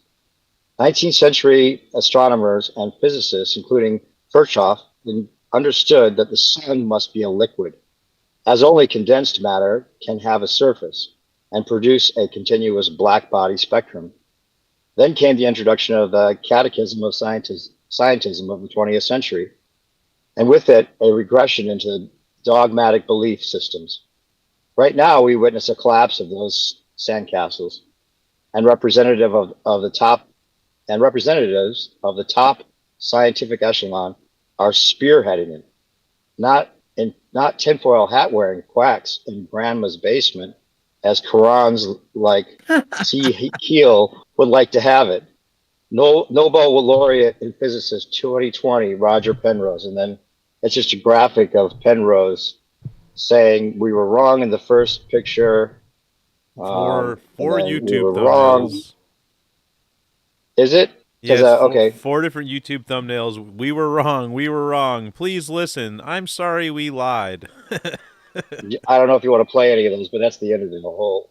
He's just showing the thumbnails. Yeah. That's a got it. good That's a one. good one. It's a really good one. Definitely. Oh, that was a lot of good ones tonight. As always, it's Michael Brenner. How could it not be? Right. Well, cool. Did anyone else want to volunteer to read one, or should we wrap it up? All right, then. Let's wrap it up. Unless Shane wanted to go into what he was talking about with the friction and the sun or anything, like, there's one. If anyone wants to discuss any of the details of that, I don't know. We could wait till after. It was just a nice, easy counter to all we know what the sun is. It's a burning ball of hydrogen, helium, and gas that we use stellar spectroscopy to tell through all the hydrogen and helium in the atmosphere that we know is definitely doing that. And it's like, well, conversely, it could just be like a dielectric thing, getting super hot through induction with an ever-feeding loop that keeps it super hot. But, Sounds like you're just trying to be like Witsit with your word salad. Dude, that kid was so funny. I was like, oh man, I got to get better at vocally word salading so I can do a better written word salad. I think that's what Eric Dollard said. He wrote something on the sun, but I haven't read it yet. But I think that's his ideas there. Is it now? Interesting. Yeah, that makes more sense. Right, and it's like backed in reality and measurement and things we understand as opposed to like I never knew. I guess I should have known that the heliocentric model of the sun was made up on the spot to support some other backwards compatible bullshit, but I didn't. I didn't know that. So I learned that tonight. Yeah, that Robitaille guy had a really good video on it, breaking down all the assumptions that they use to explain that continuous spectrum. So that point that Brenner closed on about how it doesn't produce a continuous spectrum, it wouldn't even be possible. And like even the guy that they use to decipher the interpretations of the readings, Kirchhoff's laws, even that guy was he was like, yeah, it's definitely a liquid because we don't even have evidence that a body can produce a continuous spectrum of gas like that. So, in the lab, we have the spectrum doing one thing, and then the sky, we have it doing another. And they were like, oh, you know what? They're both happening at the same time, and they're both true. That's insane, man. Every time you look into it, it's just, not only is it not what you said, but it backwards compatibly supports our position always. So. Yeah, the classic, really. But anyway, shout out to the sun, 93 million miles away. We'll catch you later when we rotate into you again tomorrow. It gets to that point where you're like, someone tells you about the way that they lied about something, and you're just like, oh, yeah. Oh, okay. Like, of course. You start saying, of course. Like, when you find out about the different lies, it's like, oh, I hadn't even thought about that yet, but of course that's a lie. Yeah, right. Right? It starts to become your response to everything, because it's just like, oh, yeah, yep, oh, well, of course they made that up. They made everything else up. Like, once the thread gets pulled, yeah, it's crazy, man. But Shout out to Eddington. I'm still working over the circular orbit, of course, dude. I'm like, oh, duh, I bought into Kepler so hard that I was playing ellipticity with him. Will it go round in circles? Yeah, I can repost that so I reacquaint myself with the truth. Thanks, so. Yeah, what do you think it says about your dynamic law when you can derive a purely kinematic law from it? Right? Yeah. Did we cheat? Well, on that note, thank you everyone for tuning in to Bring Your Own Brenner Comp number 3. This was awesome, and I think we've only got probably about 400. We've only got 2 more. We've only got about 400 Brenner comps left to read, and then we'll have them all done. So I think we've knocked out maybe about 30 or so of them at this point. But yeah. Take care, everybody.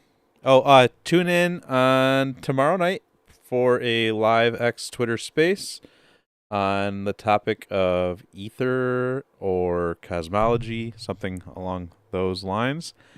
And then Tuesday night, we'll be doing Ether Roundtable number 33, and we will be talking, I think, about Moonlight. I think I'm going to be doing a Moonlight presentation. So tune in for that. And then Wednesday, probably tune in for Schooling Globers over on Earth Awakenings, if that's happening. I'm not sure. And then Thursday, we have reading night yet again. So not Brenner, but we'll be doing more physics reading and or probably getting into another paper or two. And then, maybe Friday, Flat Earth Fridays, we'll see what's up with that. And then, I got a special request. Can you take us out with Welcome to the Show since we got Issa in the house tonight? Ooh, that's a cool idea. Yeah, let's definitely do that. Real quick, also, if you didn't, I think we talked about it a little bit at the start of the stream. Check out the Lore Lodge debate between Witsit and Lore Lodge. That was a bit of a trip. The guy kind of got really emotional, as a lot of these people do when it comes to the Flat Earth debate. And Witsit held it together quite well. It was a very well executed debate by Witsit, as frustrating as it was to listen to the fallacious argumentation. Oh, it's just cringeworthy at the end. They really embarrassed themselves, to be honest. Yeah, I kind of have the same thoughts, honestly. Does anyone else, have anything that particularly that they want to plug before we close out here? Yeah, the link's in the chat for the song. Oh yeah, the song. So cool. I'll go ahead and play us out with that. Then I'll stream it. Or wait, I can't stream the audio. I would have to pull up. I got you. Miller's assistant. Cool. I got you, dog.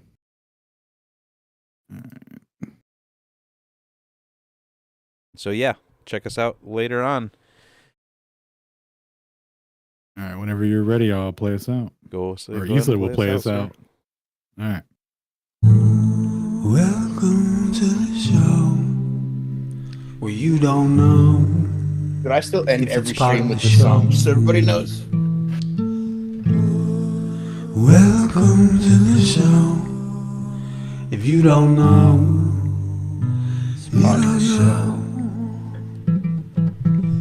Didn't they teach you to reach for the stars while opening up the bars and keeping you chained down with mortgage bills and cars? Vaccines for your arms, kids sounding like supercharged, caffeinated hate-filled scars and rage-quit repertoires. No answers for yards, caught up in emotion that's not even yours. Imposter truths like impeccable retards, lined up for your serving of Gish Galloping wars. No remedy can't save the lost, in love with the yarn. I'm tired of walking into refracted shards, poor science displayed by disgusting bards. Soaked in sin with your dupe is delight in a new hand of cards. Been so long, seems like for love I'm just too hard, I said. Welcome to the show where you don't know if it's part of the show. Welcome to the show. If you don't know, you don't know. Intoxicated 8 makes you believe you're spinning in space while you have no shame or grace. It's a disdainful state I used to contemplate how to save myself from my own self-hate. Wonder why I was even made with a dreadful fate, forced to try and awake with a full plate. No one to help me stay awake or educate. I've had to liberate and fight through hidden gates, but my brother, heaven could never be late, and rockets don't work in space. It's all fake, the show is on Mars, it's a joke, but you're too far gone, it won't be long. Fepe's beak is strong. We have our song and we march along like streams of knowledge leading to God's holy pond, and lives of truth that hits the bong and sings the song, turns mankind from the wrong. We come in peace with a holy gown and all of us wearing our holy crowns. Said the earth is flat and we probably just won't get along, just to go along. I said, welcome to the show where you don't know if it's part of the show.